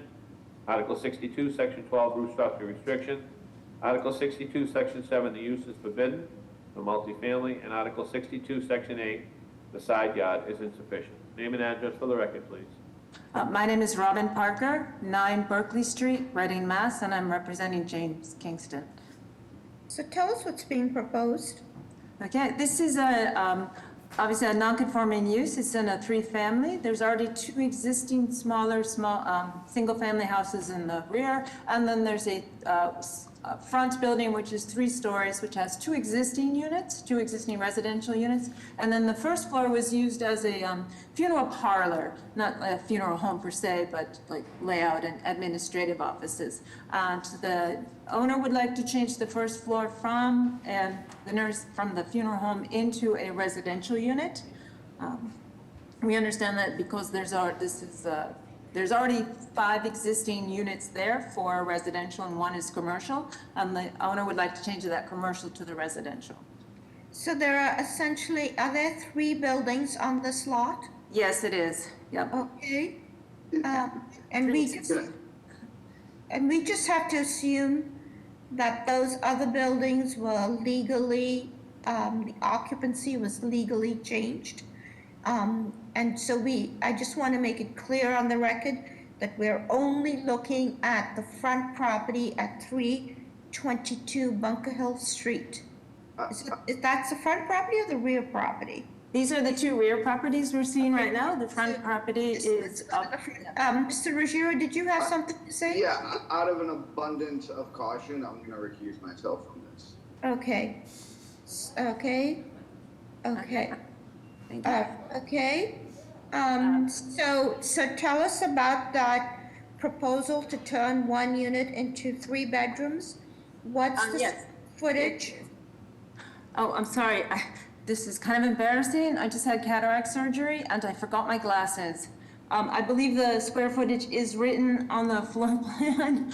It is the existing square It's footage. 1246. We've I'm actually sorry? reduced, 1246. we've actually reduced the footprint of the first floor by removing, in a previous permit, they removed an addition that was put out into the back. So we're making the square footage smaller, and they shaved off a portion of the building on the left-hand side to enlarge the driveway width. So this new proposed residential unit is smaller than what was there, the existing first floor plan. And tell us about the head house and roof deck.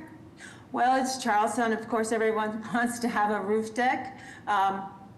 And so to go from the third floor up to the roof, there are really good ceiling heights here. So we want to be able to have a stair instead of like a hatch or an access, but if we have to, we will. So at first we proposed a head house. I think it's the next plan. We've got a head house that is coming up. And because this is an older building and we've kept all the existing stairs, we wanted to have the new stair overlay those existing stairs. It does make the structural points of the building much simpler. And that's what you see in the middle plan here. And then we have a proposed roof deck. Hey, just so that you know, because you may not have appeared before this board in the past, that this board generally does not support head houses, but I'll just put that on the record. How are the plans, Ms. Better? Madam Chair, the plans are adequate. Any questions from the board? Is No, any- I mean, I'm Hold sorry. on, hold on. Okay. Anybody here to speak either in support or in opposition of this proposal? Yes, good morning, Madam Chair, members of the board, Keelan Stapleton with the Mayor's Office of Neighborhood Services. There was an abutters meeting held by our office for 322 Bunker Hill Street on October 20th. Any concerns shown by abutters were addressed and support was shown after the meeting. At this time, the Mayor's Office would like to defer this case to the board. Thank you.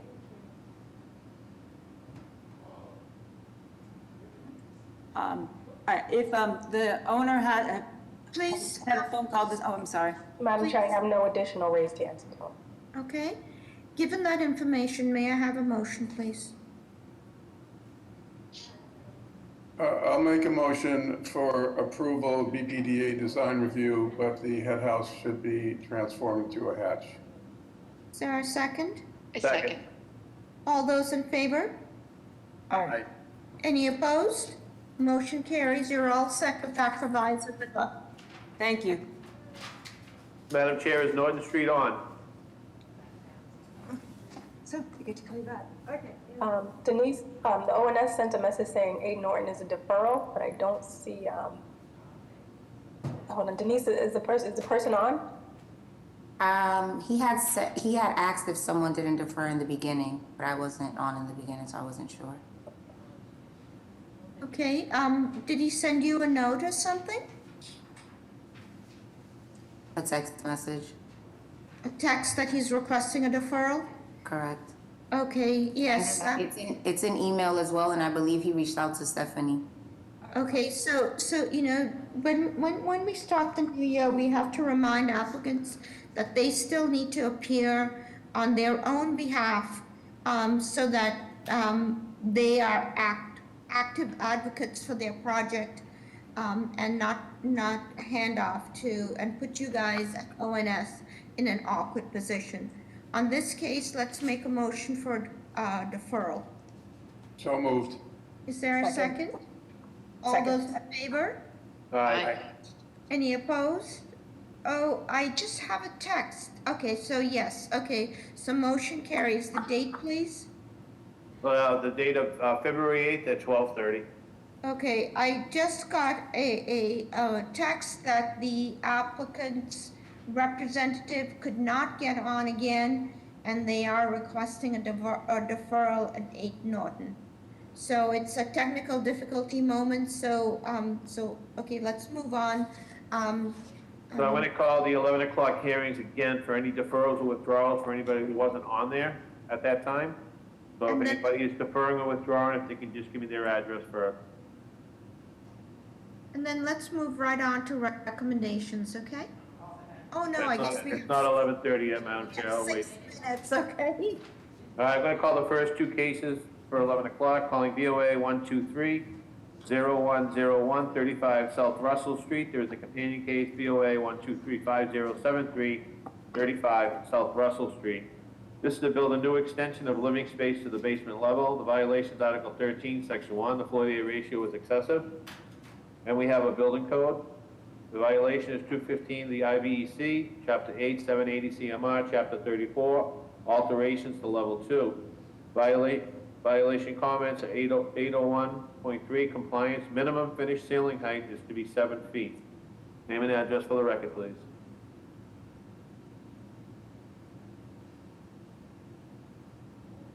Don't see anyone on for that call. If you are for this case, can you please raise your hand if you're an attendee or send me a message in the chat? I didn't have this person check in earlier, Madam Chair. Okay, let's move to Beach Street. You know, my voice is very tender today. I know, I'm sorry. I'm only kidding. Calling the next case, calling BOA 123-9322, 109 to 119 Beach Street. This is a change of occupancy from 43 residential and 2 commercial to 42 residential and 2 commercial, and combine the 2 condominium units 5H and 5I into a single larger living space. The violation is Article 44, Section 5, the maximum height, building height, FAR, and Article 44, Section 6, the roof additions in the Leather District. Name and address for the record, please. Good morning. Thank you, Madam Chair and the rest of the board. My name is Chad Lingle of Artisan Properties. My business address is 975 Tremont Street. We're here today for the current owners of 2 adjacent top floor condominium units. They're seeking to combine those, as mentioned, into a single condo unit. Both units currently have their own neighboring rooftop head houses and roof decks, which are close to one another, but not currently connected. The owners would like to combine those as part of the project into one. To do so, we're requesting relief from sections 44.5 and 44.6, which would allow for the construction of a corridor, which has been proposed to join. Mr. Lingle? I'm assuming I'm not muted. Okay, Mr. Lingle, can you please answer a couple of questions? Please, Mr. Lingle, you're on mute. Mr. Lingle, you're on mute. Is there a way of, It doesn't give me the option now with the new system update. It only allows me to send a request to unmute him, but he has to accept it. Mr. Lingle? I'm sorry, Can you unmute yourself? Okay. Okay, and I think I was just talking to a muted. Mr. Lingle, you were talking to the audience. Everyone can hear me now? All apologies, I'm happy to repeat. But hold on.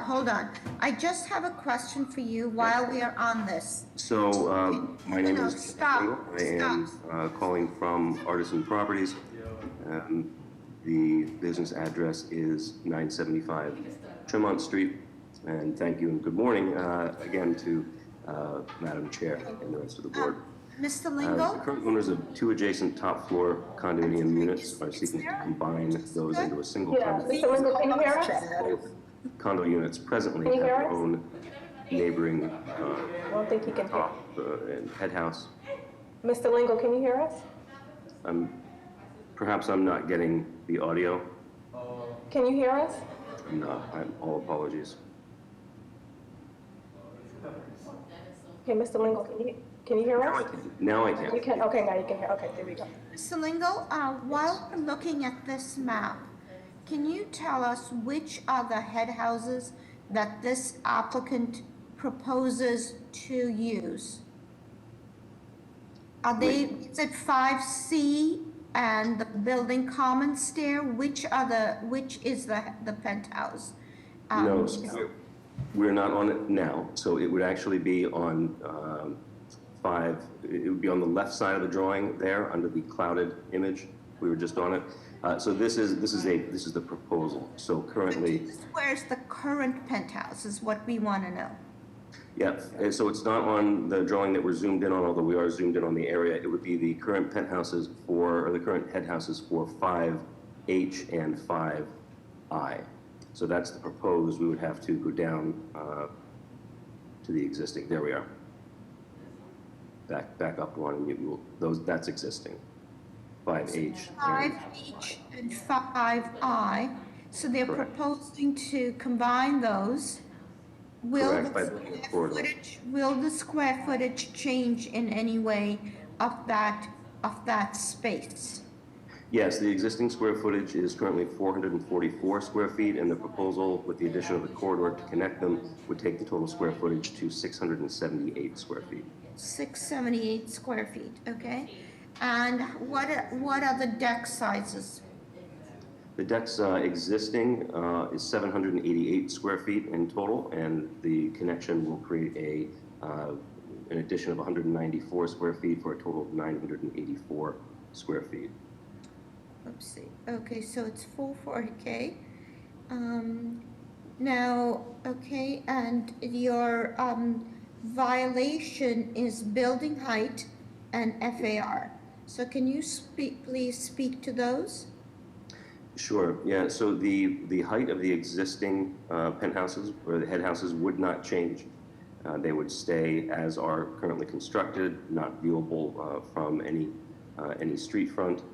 And the FAR, we would go, which is on the beginning, we have the chart in the beginning of the plans, I think it's on page 1, which we would be going from a current FAR of 5.31 to 5.32.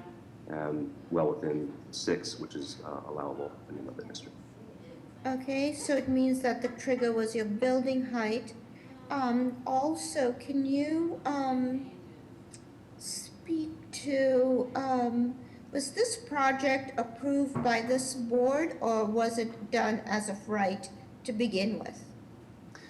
95% of the project is as of right. So during the application process with ISD, we received these two the refusal letter for these two zoning sections, and this is the first time we're in front of the ZBA. Okay, so then you're really here for the combining of the head house and for the deck. You're not here for the combining of the units or anything else underneath. Okay. Yeah, a lot of this is not pertinent. It really focused on the rooftop. Okay.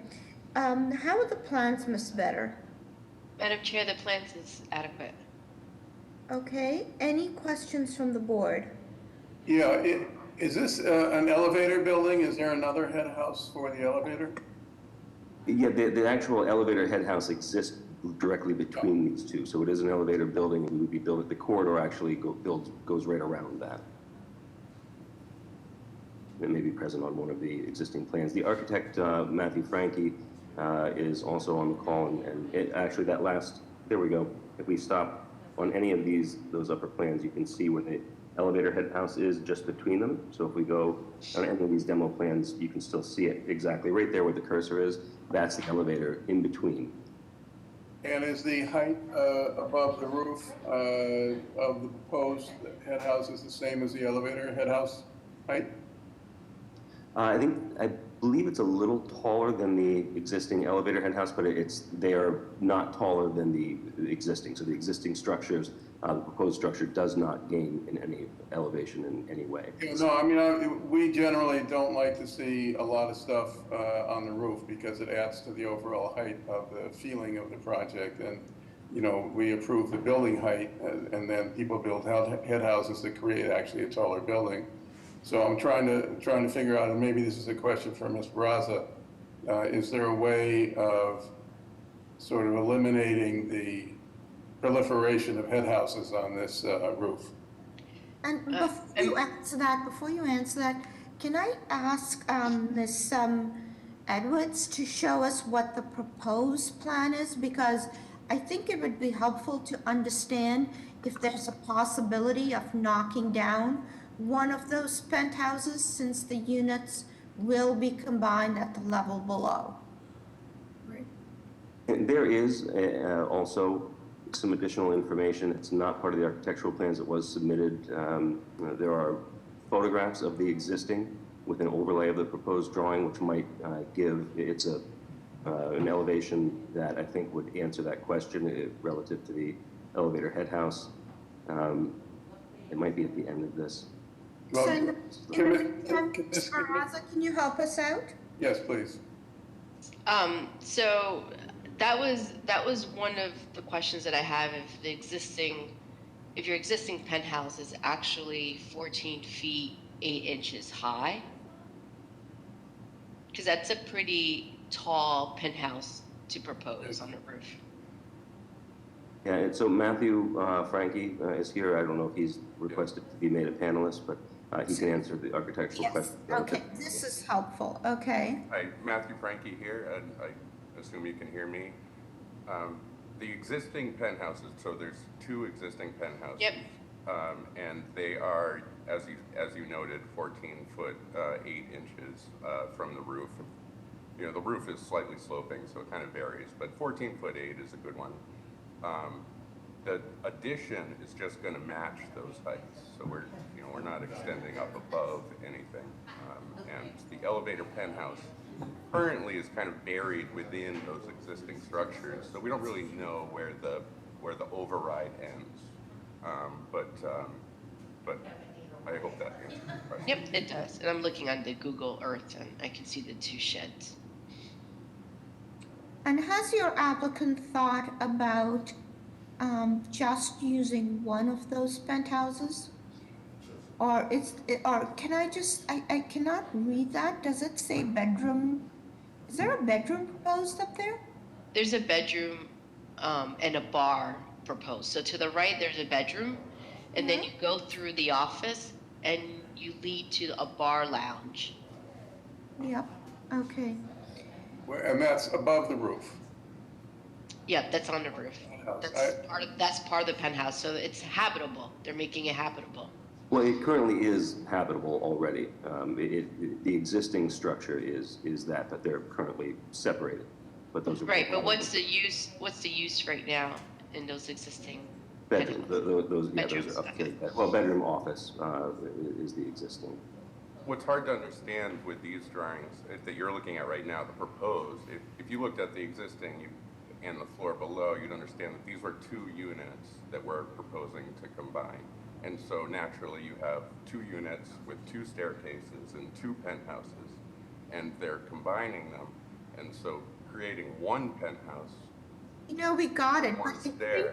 I think the part that we are struggling with is that I'm assuming that with the combining of 2 units, you will have adequate bedrooms, etc., and that this feels very big to add, an entire, bedroom up there and I don't know, office space up there, and additional space up on that roof in addition to that deck.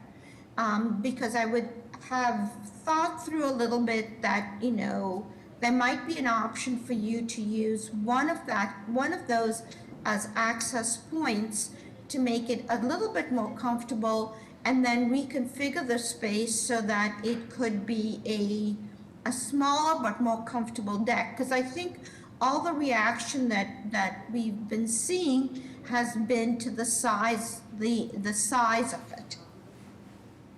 So I'll just put that out there because we have, needless to say, heard from a lot of community members, both in support or in opposition, but have been pretty overwhelmed with information on this. Yeah, and to be clear, and if it's possible, if we could scroll down to some of the elevation photos.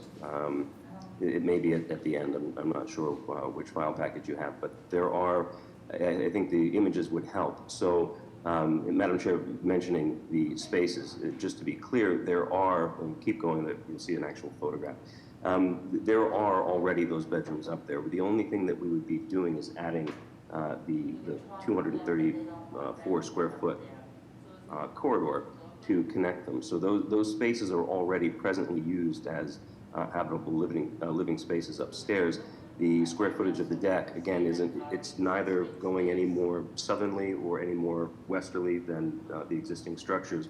And the additional square footage is really eating up the space in between where we already have decks and habitable living space. We want to keep going to see the photograph if it's there. Chad, I don't think the photographs are in the Okay. proposal. Yeah, these were submitted for the zoning, the alteration permit. I don't know why they weren't brought on. I could share the screen if it's helpful. Okay, can you tell us what we should be looking at, and then we just need to get to any questions the board might have, and then get to testimony.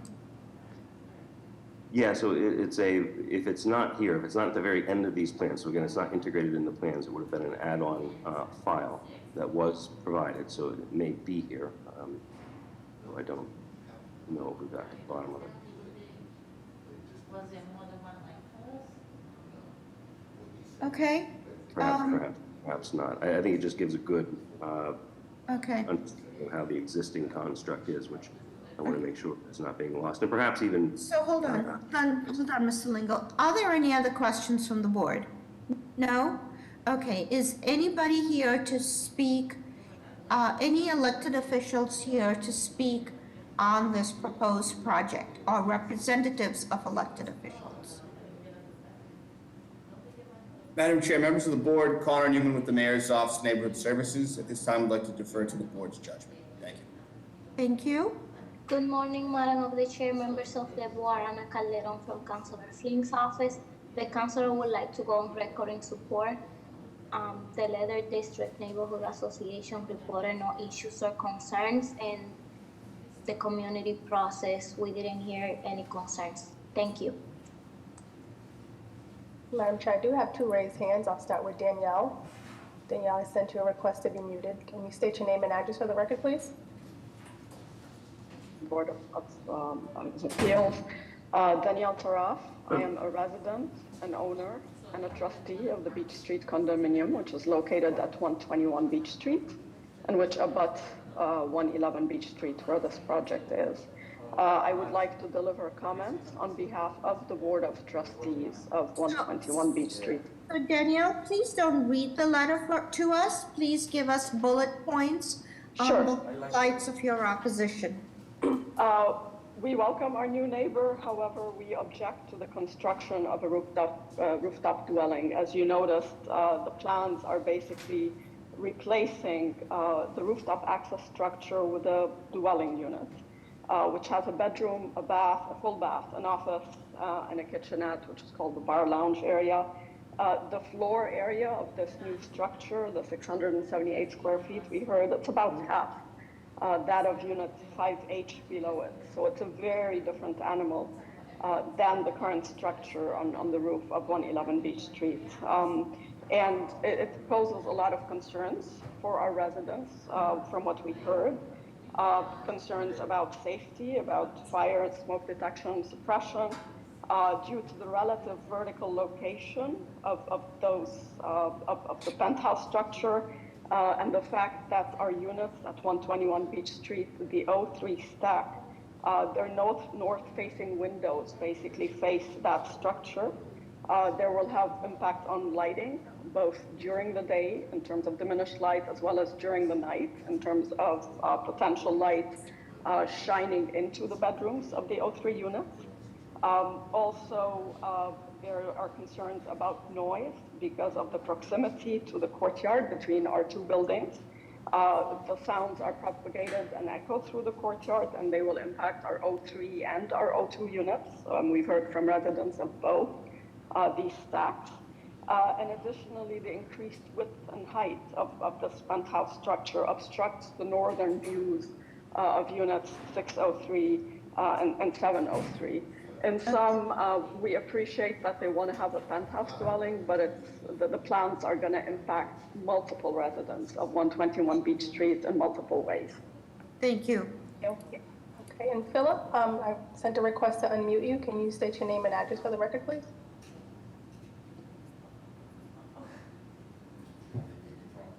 Madam Chair, Secretary here, we do have letters of support and we also have letters of opposition. The opposition mainly to roof deck. Hi, Philip, are you looking to speak? If so, can you unmute yourself? Oh, sorry. Go ahead, Philip.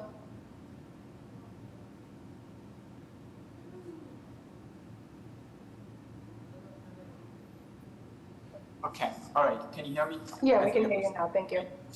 So Philip Steiner, I'm the owner of Unit 703 at the abutting 121 Beach Street unit.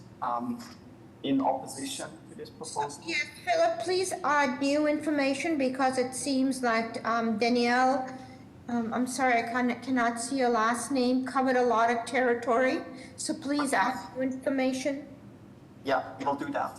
This morning I went out on the street to see whether I actually can see the current head house, and it's actually visible from South Street. The bigger plan for the head house, which is this combined penthouse, obviously will be visible from the street, South Street. So, you know, the prior statement, which I believe was made that it will not be visible from the street, is not totally accurate. Okay, thank you. Okay. Okay, thank you. Let me see. Jeff, did you, I'm assuming there are no more raised hands, Ms. Ambassador? No, ma'am, thank you. Jeff, did the BPDA make a recommendation on this? No, Madam Chair, we didn't receive any plans or rejection letters for any of the 11 o'clock hearings, so we don't have any recommendations. Okay, thank you. Okay, so given that information, may I have a motion, please? Madam Chair, I'd like to put forward a motion of approval with two proviso. One, with a reduction to the overall height of the penthouse, so as not to see from the street. And two, BPDA design review paying special attention to the size of the penthouse and deck. So size of penthouse and deck. Okay, and we welcome it to come back to board final arbiter if there's no way of resolution. Is there a second? Second, Ligris. All those in favor? Aye. Any opposed? I'm opposed. I'm opposed. Two oppositions. I too am opposed, so motion doesn't carry. It's been denied. Okay. Calling the next case, calling BOA 125-1648, 250 Hanover Street. This is an addition. The violations, Article 54, Section 21, off-street loading is insufficient. Article 54, Section 21, off-street parking is insufficient. Article 54, Section 10, the floor-to-area ratio is excessive. Article 54, Section 10, the rear yard is insufficient. And Article 54, Section 18, roof structure restriction. Name and address for the record, please. Good morning, William Ferrullo, McDermott, Quilty, and Miller at 28 State Street. Present with me today is Anthony Pisani, who's the architect to my right, and the owner of this property is Fiore Colella, who's also here with us today. What we're showing you in this photograph that's coming up is the property is that two-story structure between buildings on either side that are 5 stories. We are proposing to add 3 stories of residential use to this property. That's the front section. We are proposing that those 3 stories contain 9 residential units. 6 of those are 2-bedroom, 3 of those are 2-bedroom with the den. The restaurant use will remain on the 1st and 2nd floor of this property, and the residential will be above. This building is... Mr. Ferrullo, tell us about the unit, the square footage of the units. And so this is 9. So it means that there will be no affordability. Are there any roof decks proposed on this? Yes, if I can start with the sizes. The front unit is a 2-bedroom den unit, and that is 1,470 square feet. The middle units are 855 square foot 2 bedrooms, and the rear unit is a 740 square foot 2-bedroom unit. And I'm sorry, 1-bedroom unit. And The roof deck is 100 square feet on the roof, which is a private roof deck for the top front unit that the owner plans to reside in, so that's limited to use for one unit. And is this going to be an elevator building, or is it already an elevator building? It's currently elevated, and the elevator will go to the roof. Okay, how are the plans, Ms. Better? Madam Chair, the plans are accurate. Any questions from the board? What is access to the roof deck?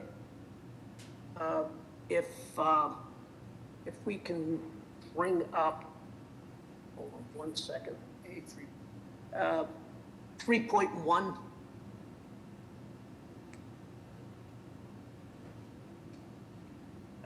What you see is, and I can have Mr. Pisani go into detail, what would be to the left is where you have your elevator, penthouse, and to the right is the hatched area for a staircase that comes up to the roof, and that's where the deck is, where that door showing on the right-hand side. This has been set back so that it cannot be seen. Excuse me, it's not actually a hatch, it's a sloping roof with a door, correct? That's correct, Mr. Ehrlich. It is a sloping roof, and if you could move the drawing a little bit to the left, you'll see that the sight line is such that you cannot see it. The dotted line, keep moving it to the left, please. Keep moving it. No, to the right, the other way, okay. Okay, you see that dotted line, that's the sight line from the back side of the opposite sidewalk that is up with your back up against the building on the opposite side of the street. If you take a look at some of the street views, the building to the left, that is the new building, has an elevator which is not visible from the street. The building to the right, which we did a number of years ago, has a roof elevator, again, which is not visible from the street, simply because of they're pushed back as far as we can put them. So Mr. Pisani, just to understand, you are proposing you're not proposing a hatch. No, that is correct. We're not proposing a hatch. Okay, and the elevator, which goes to the roof, from the deck of the roof to the top of the beam of the elevator is 12 foot, 3.5 inches, then add about another 1.5 feet. So the overall height there is roughly 14 feet. okay, so you're building off of that elevator run. Okay. That's right. That's right. Okay. Okay. Any other questions from the board? Is anybody here to speak either in support or in opposition of this proposal? Madam Chair, members of the board, this is John Romano from the Mayor's Office of Neighborhood Services. The applicant had gone through our community process, and during that process, they had no attendance at the abutters meeting and had received a letter of support from the North End Waterfront Neighborhood Council. They had also received a letter of opposition from the North End Waterfront Residents Association, but in addition to that, they had received over 50 letters of support from the community. At this time, we'd like to defer to the board for your judgment.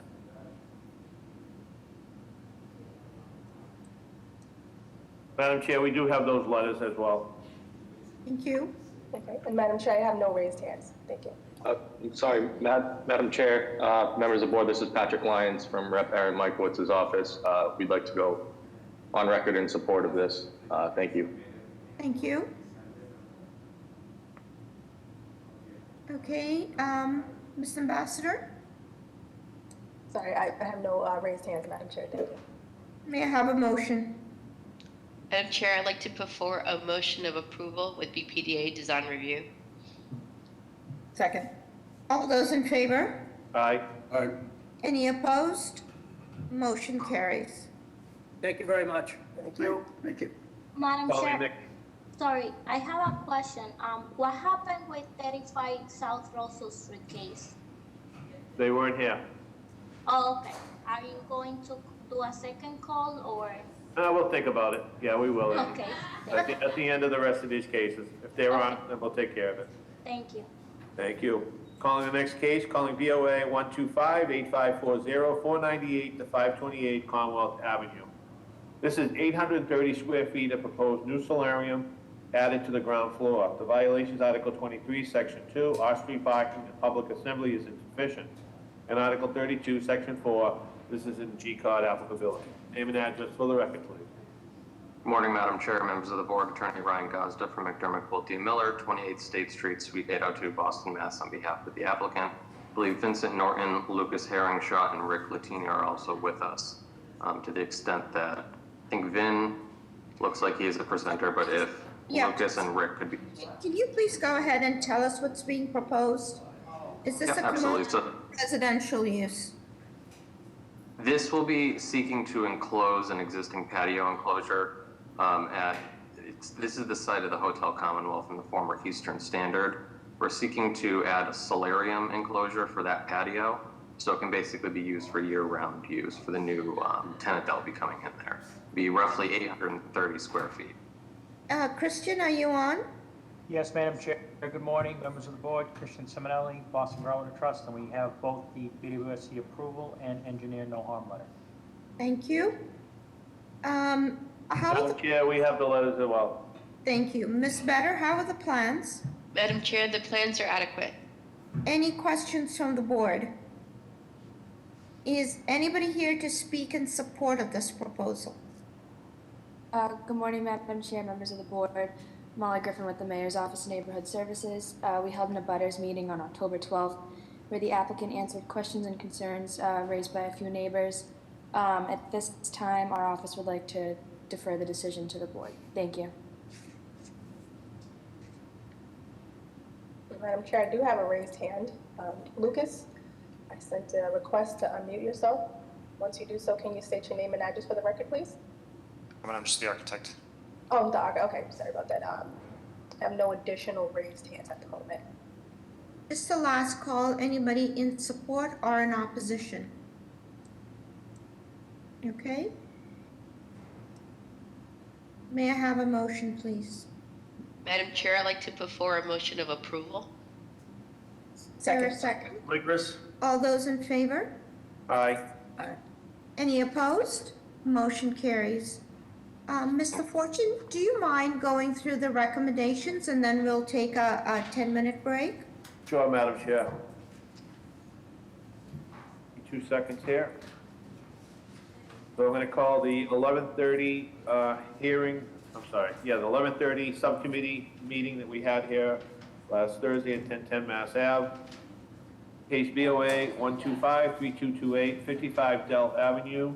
There's also a companion case BOA 125-3232, 57 Dell Avenue. It was approved with BPDA design review, no building code relief, and removed the front garden level bedroom.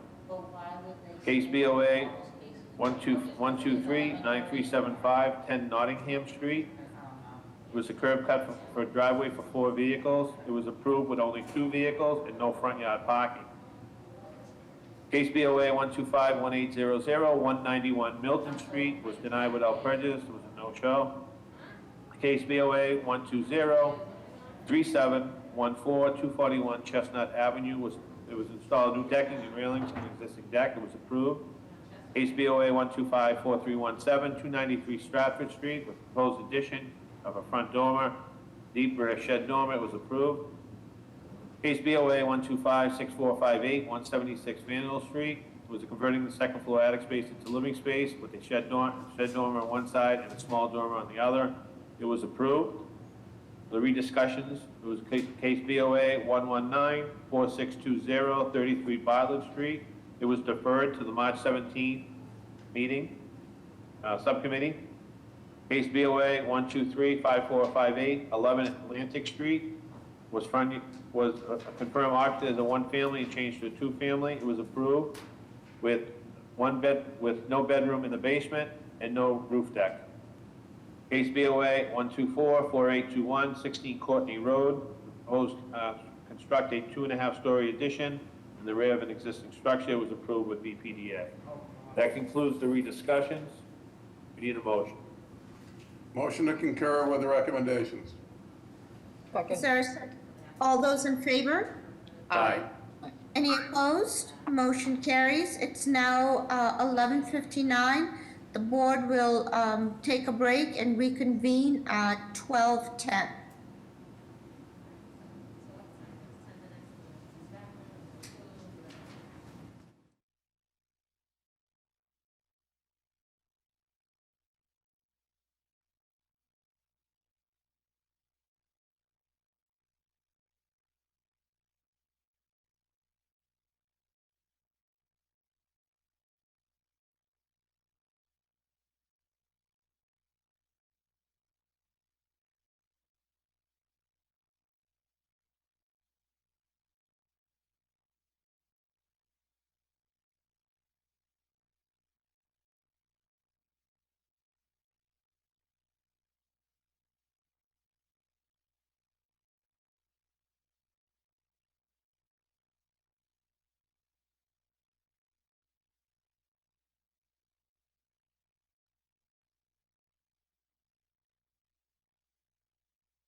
board members and friends. Mr. Fortune?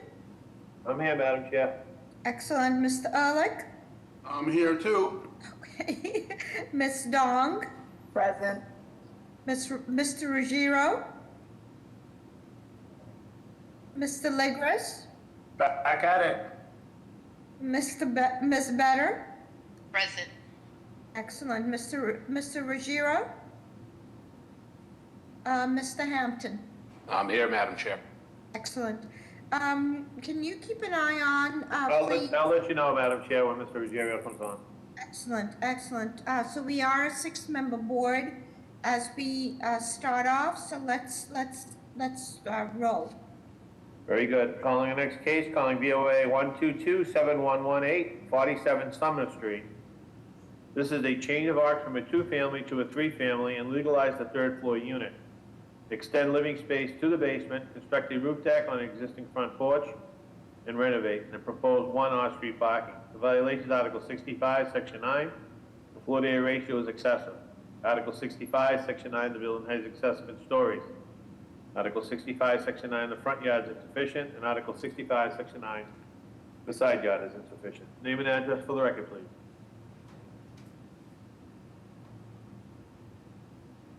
Is Sumner Street on?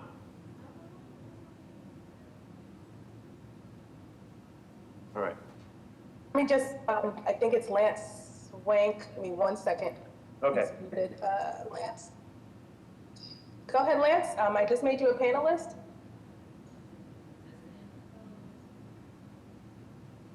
Hi, my name is Lance Swank. I'm the owner of 47 Sumner Street, and we're here to ask for legalization of the existing 3rd floor unit to do a full renovation of the inside and outside of the building, not adding anything to anything to the exterior envelope of the building, and to create some livable space in the basement for the 1st floor unit as a family room, and to add a parking space for the legalized 3rd floor unit.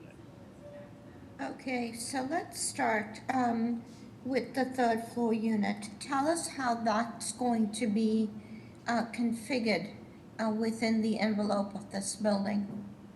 Okay, it's basically as it has been. It's been a 3rd floor unit since the building was actually built in 1915. And has it been paying taxes as a 3-family?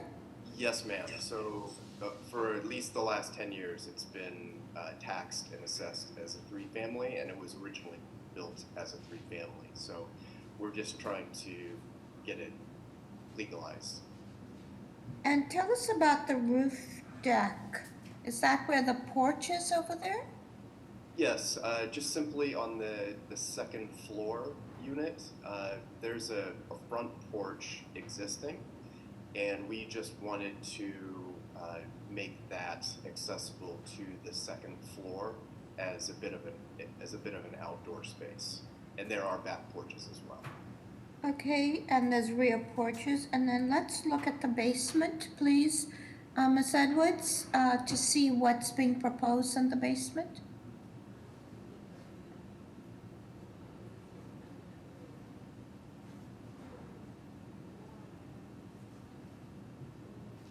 That's it right there. Yep. Okay, tell us, what is the floor to ceiling height? It's approximately 7 feet, 6 inches. And where are the utilities for the other 2 units? They will be in the street side upper corner of the basement in the unfinished area. Okay. Oh, I see. Okay. How are the plans, Ms. Better? Madam Chair, the plans are adequate. Any questions from the board? Is anybody here to speak either in support or in opposition of this proposal? Yes, Madam Chair, members of the board, Connor Newman with the Mayor's Office of Neighborhood Services. At this time, we'd like to defer to the board's judgment. During the community process that our colleague conducted, no concerns were raised at the abutters meeting, and no concerns were presented at the Civic Association meeting as well.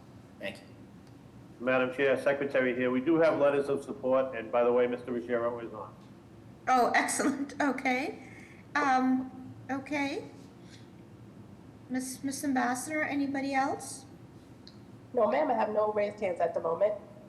Okay, may I have a motion, please?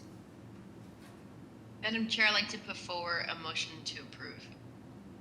Thank you. Second. All those in favor? Aye. Aye.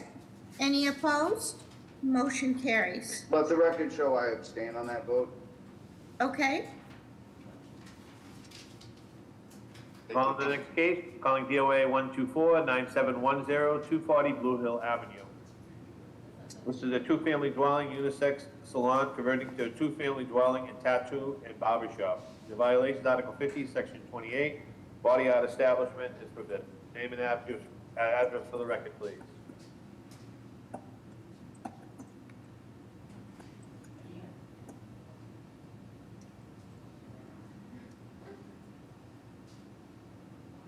We have applicant name of Arias. I don't see him on. We call the next case, calling BOA 124-628, 87 to 89 Minot Street. This would be one of two buildings on one lot. The violation is Article 65, Section 42, two or more dwellings on the same lot. Name and address for the record, please. Oh, I'm sorry, there is a companion case, BOA 123-4634, 87R, Minot Street. All right, hold on 2 seconds here. This is to convert the accessory garage into a single-family dwelling. This would be one or two dwellings on the same lot. The violation is Article 65, Section 42, the conformity with an existing building alignment. Article 65, Section 42, two or more dwellings on the same lot. And Article 65, Section 9, the side yard is insufficient. Name and address for the record, please.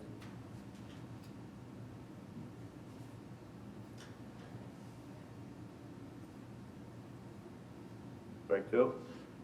okay. All right, we'll come back to that one.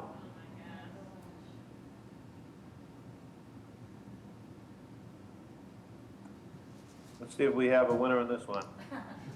Case BOA 126-0253, Rice Street.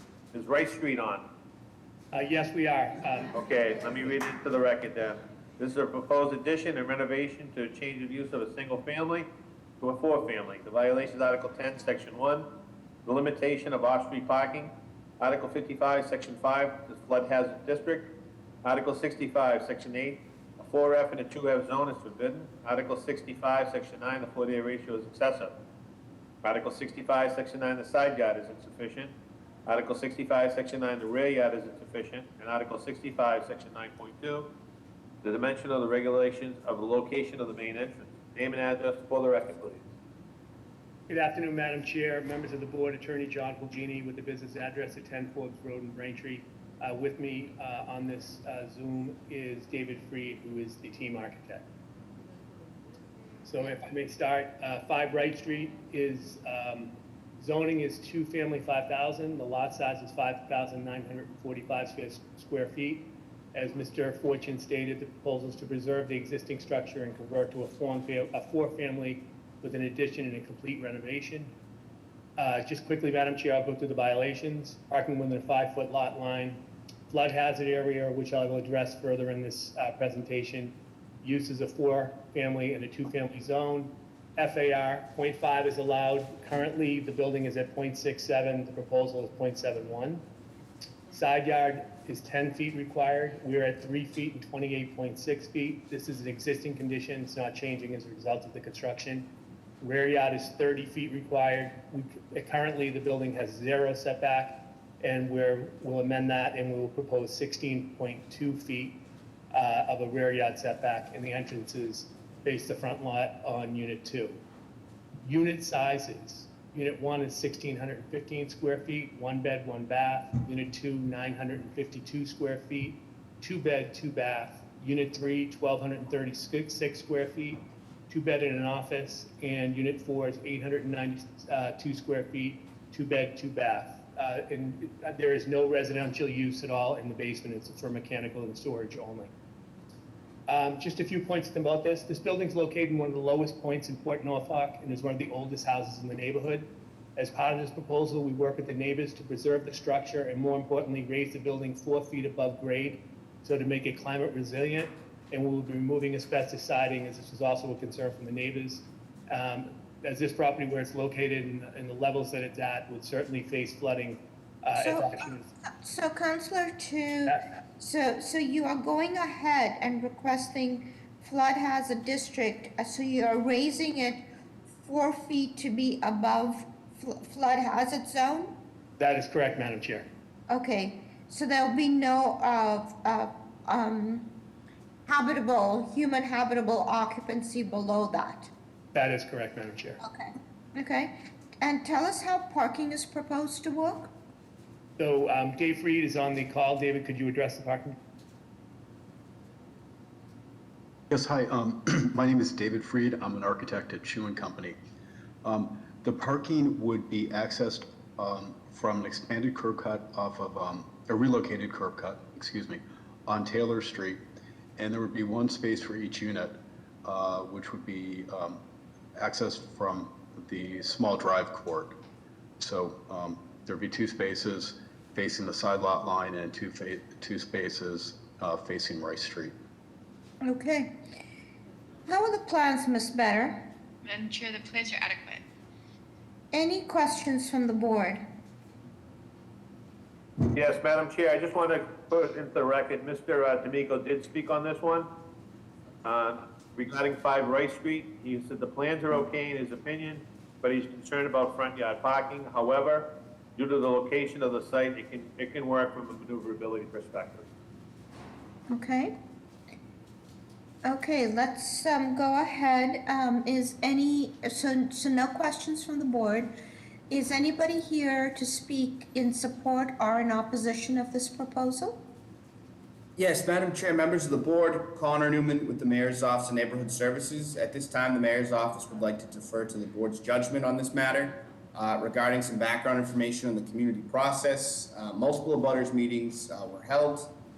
The applicant also received a letter of non-opposition from the Port Norfolk Civic Association, as they've responded to community feedback regarding parking, raising the building height to combat flood levels. Thank you. Madam Chair, members of the board, Joe McEachran, City Councilor, Frank Baker's office. We'd like to go on record in support of this project. Madam Chair, members of the board, Paul Sullivan, City Council at Large, Michael Flaherty, Council to go on record in support. Hi, Madam Chair, I have one raised hand. Madam Chair, Secretary here, we do have that one letter from Port Norfolk in support. Thank you. And I'll start with Patricia. You sent a request to unmute yourself. Can you state your name and address when you unmute?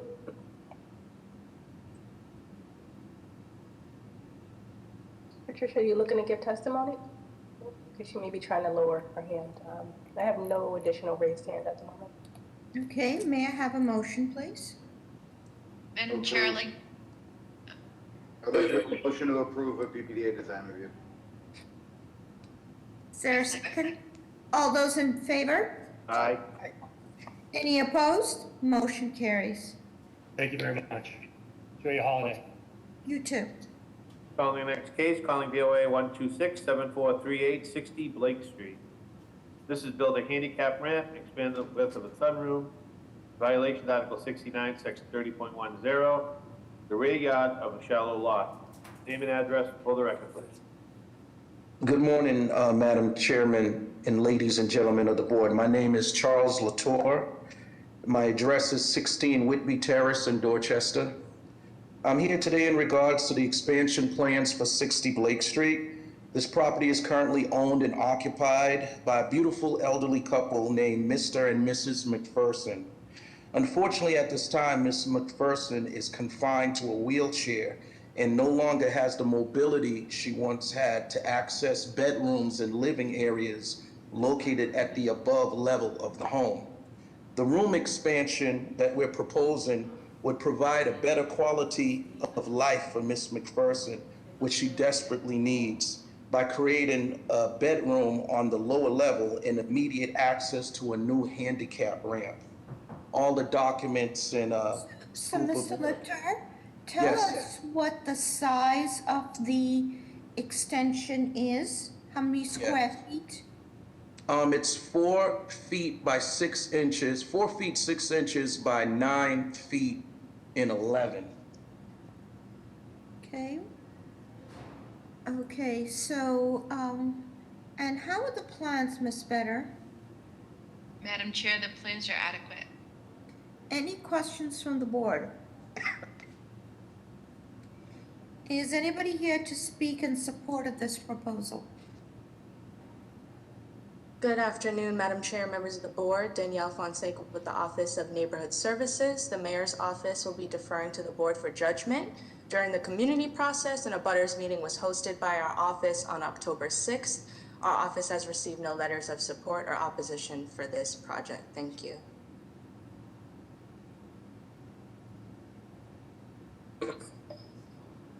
Madam Chair, I have no raised hands. May I have a motion, please? Okay, I have. Madam Chair, I'd like to put forward a motion of approval. My on the screen, thank you. I'm sorry, Ms. Better, I did not hear you. I would like to put forward a motion of approval. I'll second Legris. All those in favor? Aye. Aye. Any opposed? Motion carries. Call the next case, calling BOA 125-5995, 43 Como Road. This is a change of occupant from .1 to a two-family. The violation is Article 69, Section 23. This is the neighborhood design. Article 69, Section 9, the side yard is insufficient.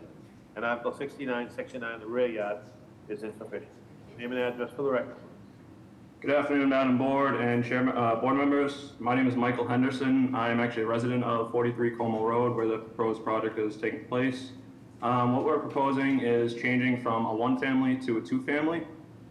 With that being said, what we'd be doing is adding an addition onto the back half of the second floor to allow for 2 bedrooms and a bathroom. My father is getting a little older and his health is kind of deteriorating and he can't really live there alone. With this project, we would basically allow us to have somebody living in the house with him and have a second unit where my brother would be moving in. Okay, so tell us what's the proposed square foot of the second unit? The proposed square footage is about 400 square feet on the second floor. We will not be going out beyond the existing foundation. We'll be going right on top of the same exact plot. Okay, so you're adding about 400 square feet at the second level. So at the first level, you'll have a 2-bedroom. Second level, you'll have a 2-bedroom. Correct. Okay, and is there proposed attic space? No, there would be an unfinished attic. Okay, and anything in the basement? Nope. Everything in the basement and the first floor will be existing and staying as is. And what's the access to the first floor unit? Is that through ramp? The access to the first floor is through the front steps, and there is a back stairwell as well along the driveway. Yeah, there you go. The back's on the side there. And so the access to the second floor unit would be by its own independent stairs, or will there be internal connection? For the front door, there will be internal connection. There'll be a little entryway that connects the first floor and a stairway up to the second floor. Okay, how are the plans, Ms. Vetter? Madam Chair, the plans are adequate. Any questions from the board?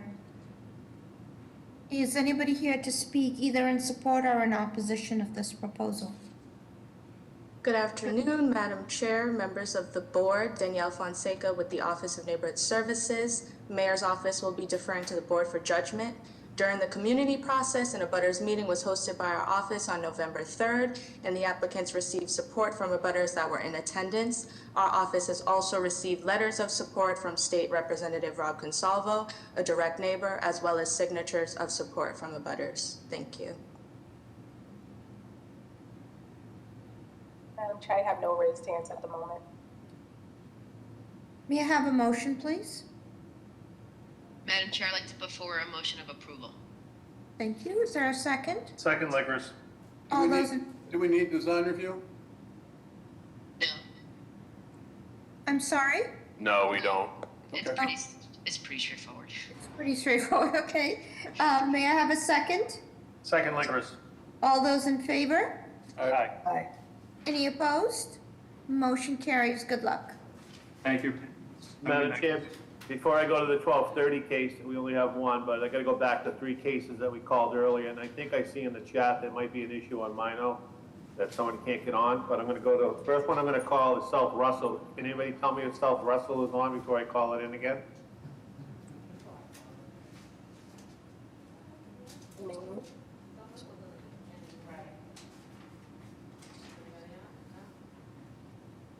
Mr. O'Connell, Ed O'Connell? Or someone representing 35 South Russell? Don't see any messages from them.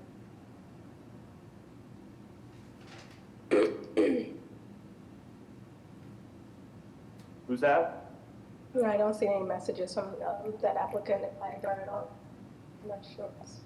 Madam Chair, I'll make a motion to deny without prejudice. Okay, Second the motion to deny without prejudice, Ligris. all those in favor? Aye. Any opposed? Motion carries. I'll go to Blue Hill Avenue. Is anybody on from Blue Hill Avenue? Mr. Arias, I believe. Uh-oh. Mr. Arias? Yeah, no. Someone's on the phone. Let me just check. Caller, user 12617777. Can you unmute you? I sent a request to unmute you. Are you here for this case?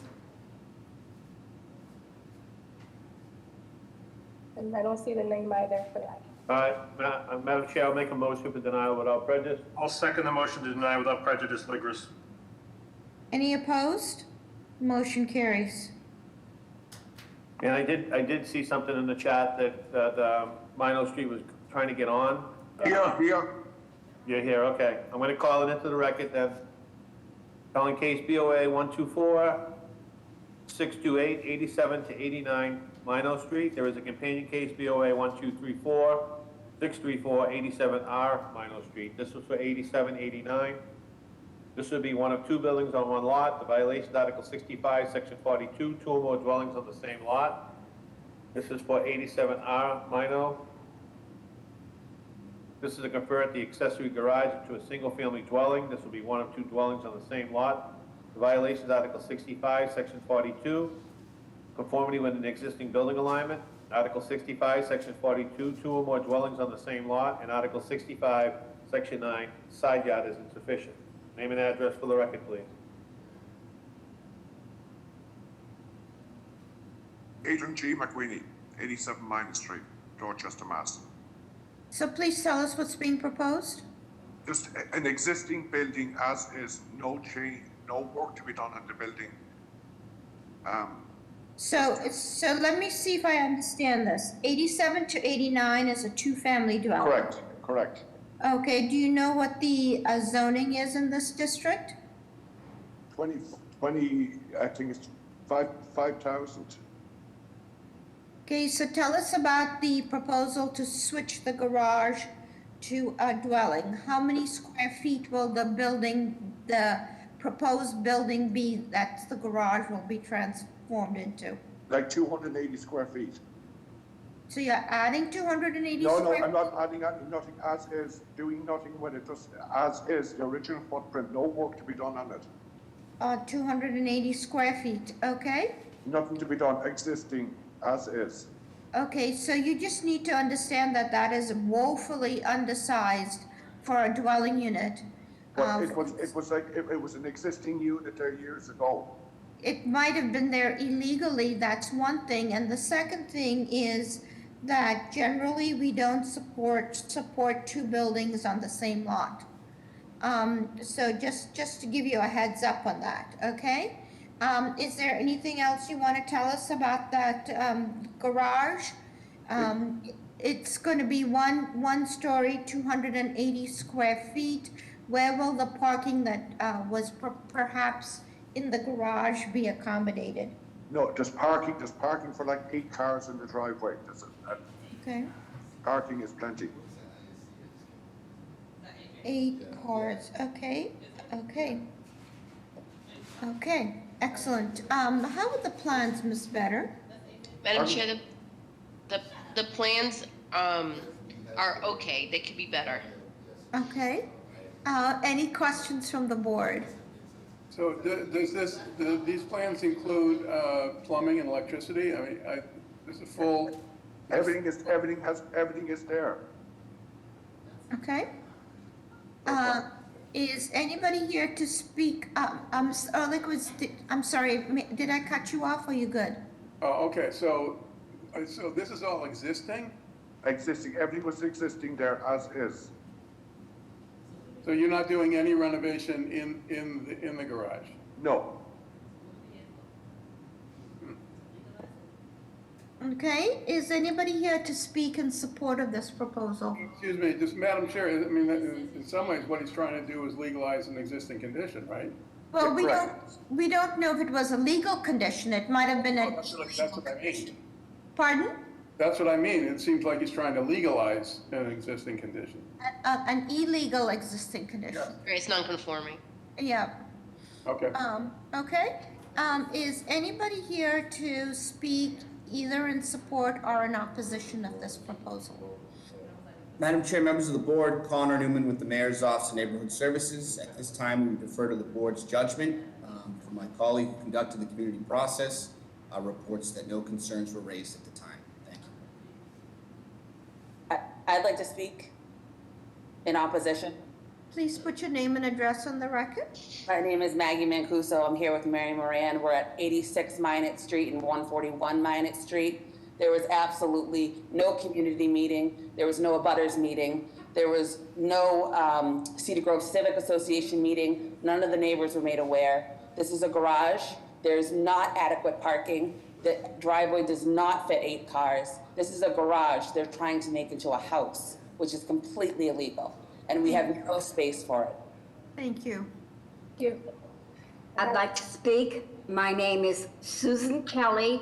I abut 87 Minot Street. I live at 85 Minot Street. This is a 2-car garage. There is no place for 8 parking spaces. To put a house in that garage is abominable. Thank you. Okay, I have 2 additional raised hands. We'll start with Patricia. Madam Chair, I'm sorry. We do have 2 letters of opposition. Actually, one of the ladies just spoke. Okay. Patricia, I sent a request to unmute yourself. Are you looking to give testimony on this proposal? If so, can you unmute yourself? Also sending a request to Jim to unmute himself. Are you looking to give testimony? Okay, Jim, go ahead. It's not Tim. My name is Edward Regal. I'm in a direct abutter behind the property in question at 76 Chickatawpet Street. There was absolutely no notification of this. The only notification we received was from the Zoning Board of Appeals. We're in opposition due to the parking, the density which already exists within this neighborhood, the light that would be affected by the houses. We're in total opposition, and we've never received anything or heard a word from the person on this matter. Thank you. I have no additional raised hands. Let's see. There's a message from Ms. Gain, Patricia Gain, that she can't unmute, but she's in opposition. May I have a motion, please? Motion to deny. Is there a second? Better Second. All those in favor? Aye.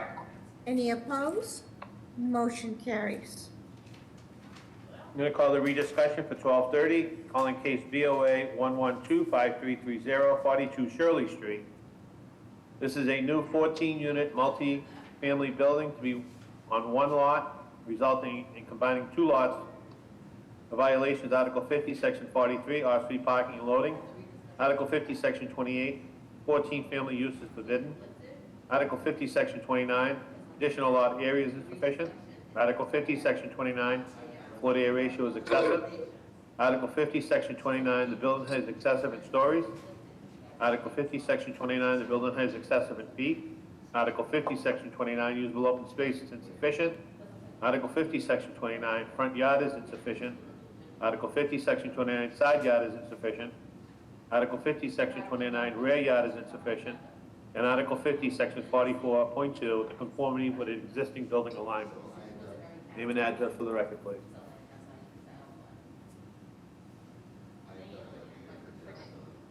Is anybody on from Shirley Street? Yeah, cut off. Jacqueline just got cut off. Or- I'm not sure it was, Is a Mr. Zaylor on? Jack Zaylor? no.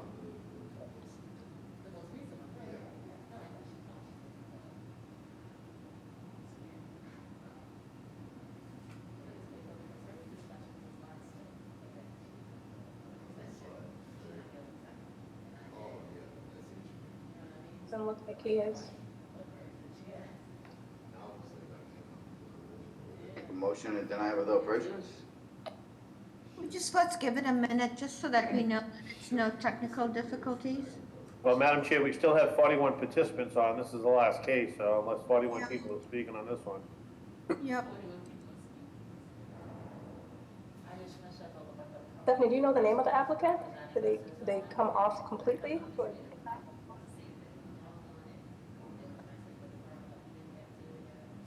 Mr. Frazier, are you on here for 42 Shirley? This is the only Esquire I see here. No, there's a couple of other Esquires. Can anybody who's already had their case heard, can you please kind of get off the call so we know exactly who's here for this case?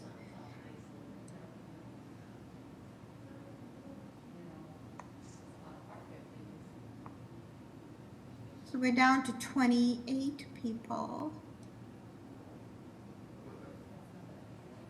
Unmute Jay Sean.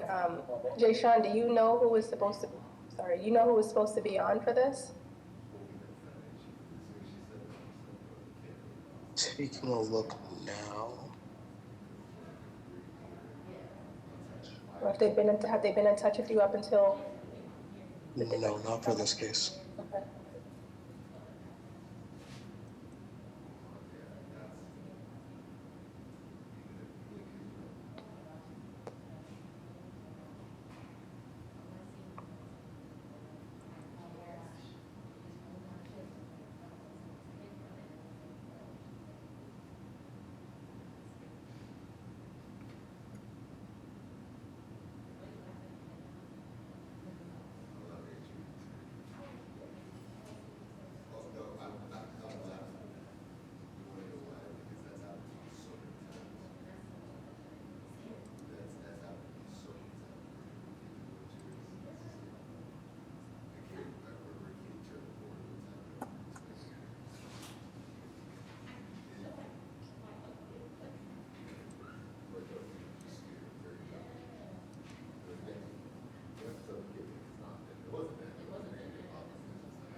So I know Mike Davis is the owner,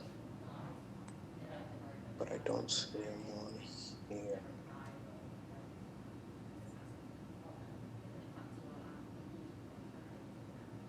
So it's always the applicant that initiated a rediscussion, not the board.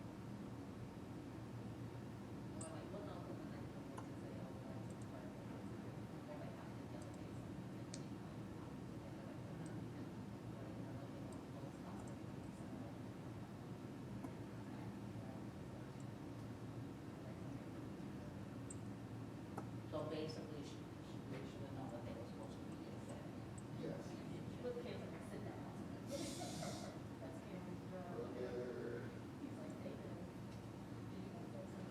Madam Chair, I would like to second the motion of Mr. Ruggiero. I don't think they're going to come on. Okay, and the motion is for denial without prejudice because it's a no-show. In the event there has been some technical difficulties, we will hear them in the new year. Before I close, I'd like to thank everybody. I know there'll be a change in guard with new city councilors and perhaps new staff. So we wish everybody well and look forward to seeing you in the new year. Madam Chair, I think you need to take a vote there. No. Thank you, everybody. I'm serious, you need to take a vote on 42 Shirley. There was a motion, it was seconded. I'm in such a hurry. Okay, so there's a motion made and seconded. All those in favor? Aye. Aye. Opposed, motion carries. And, you know, I would welcome a vote on wishing everybody the best for the holiday season and the new year. So I'll second that motion. Thank you. I'll third that now. See you in the new year. Take care. Happy New Year, everybody. You too.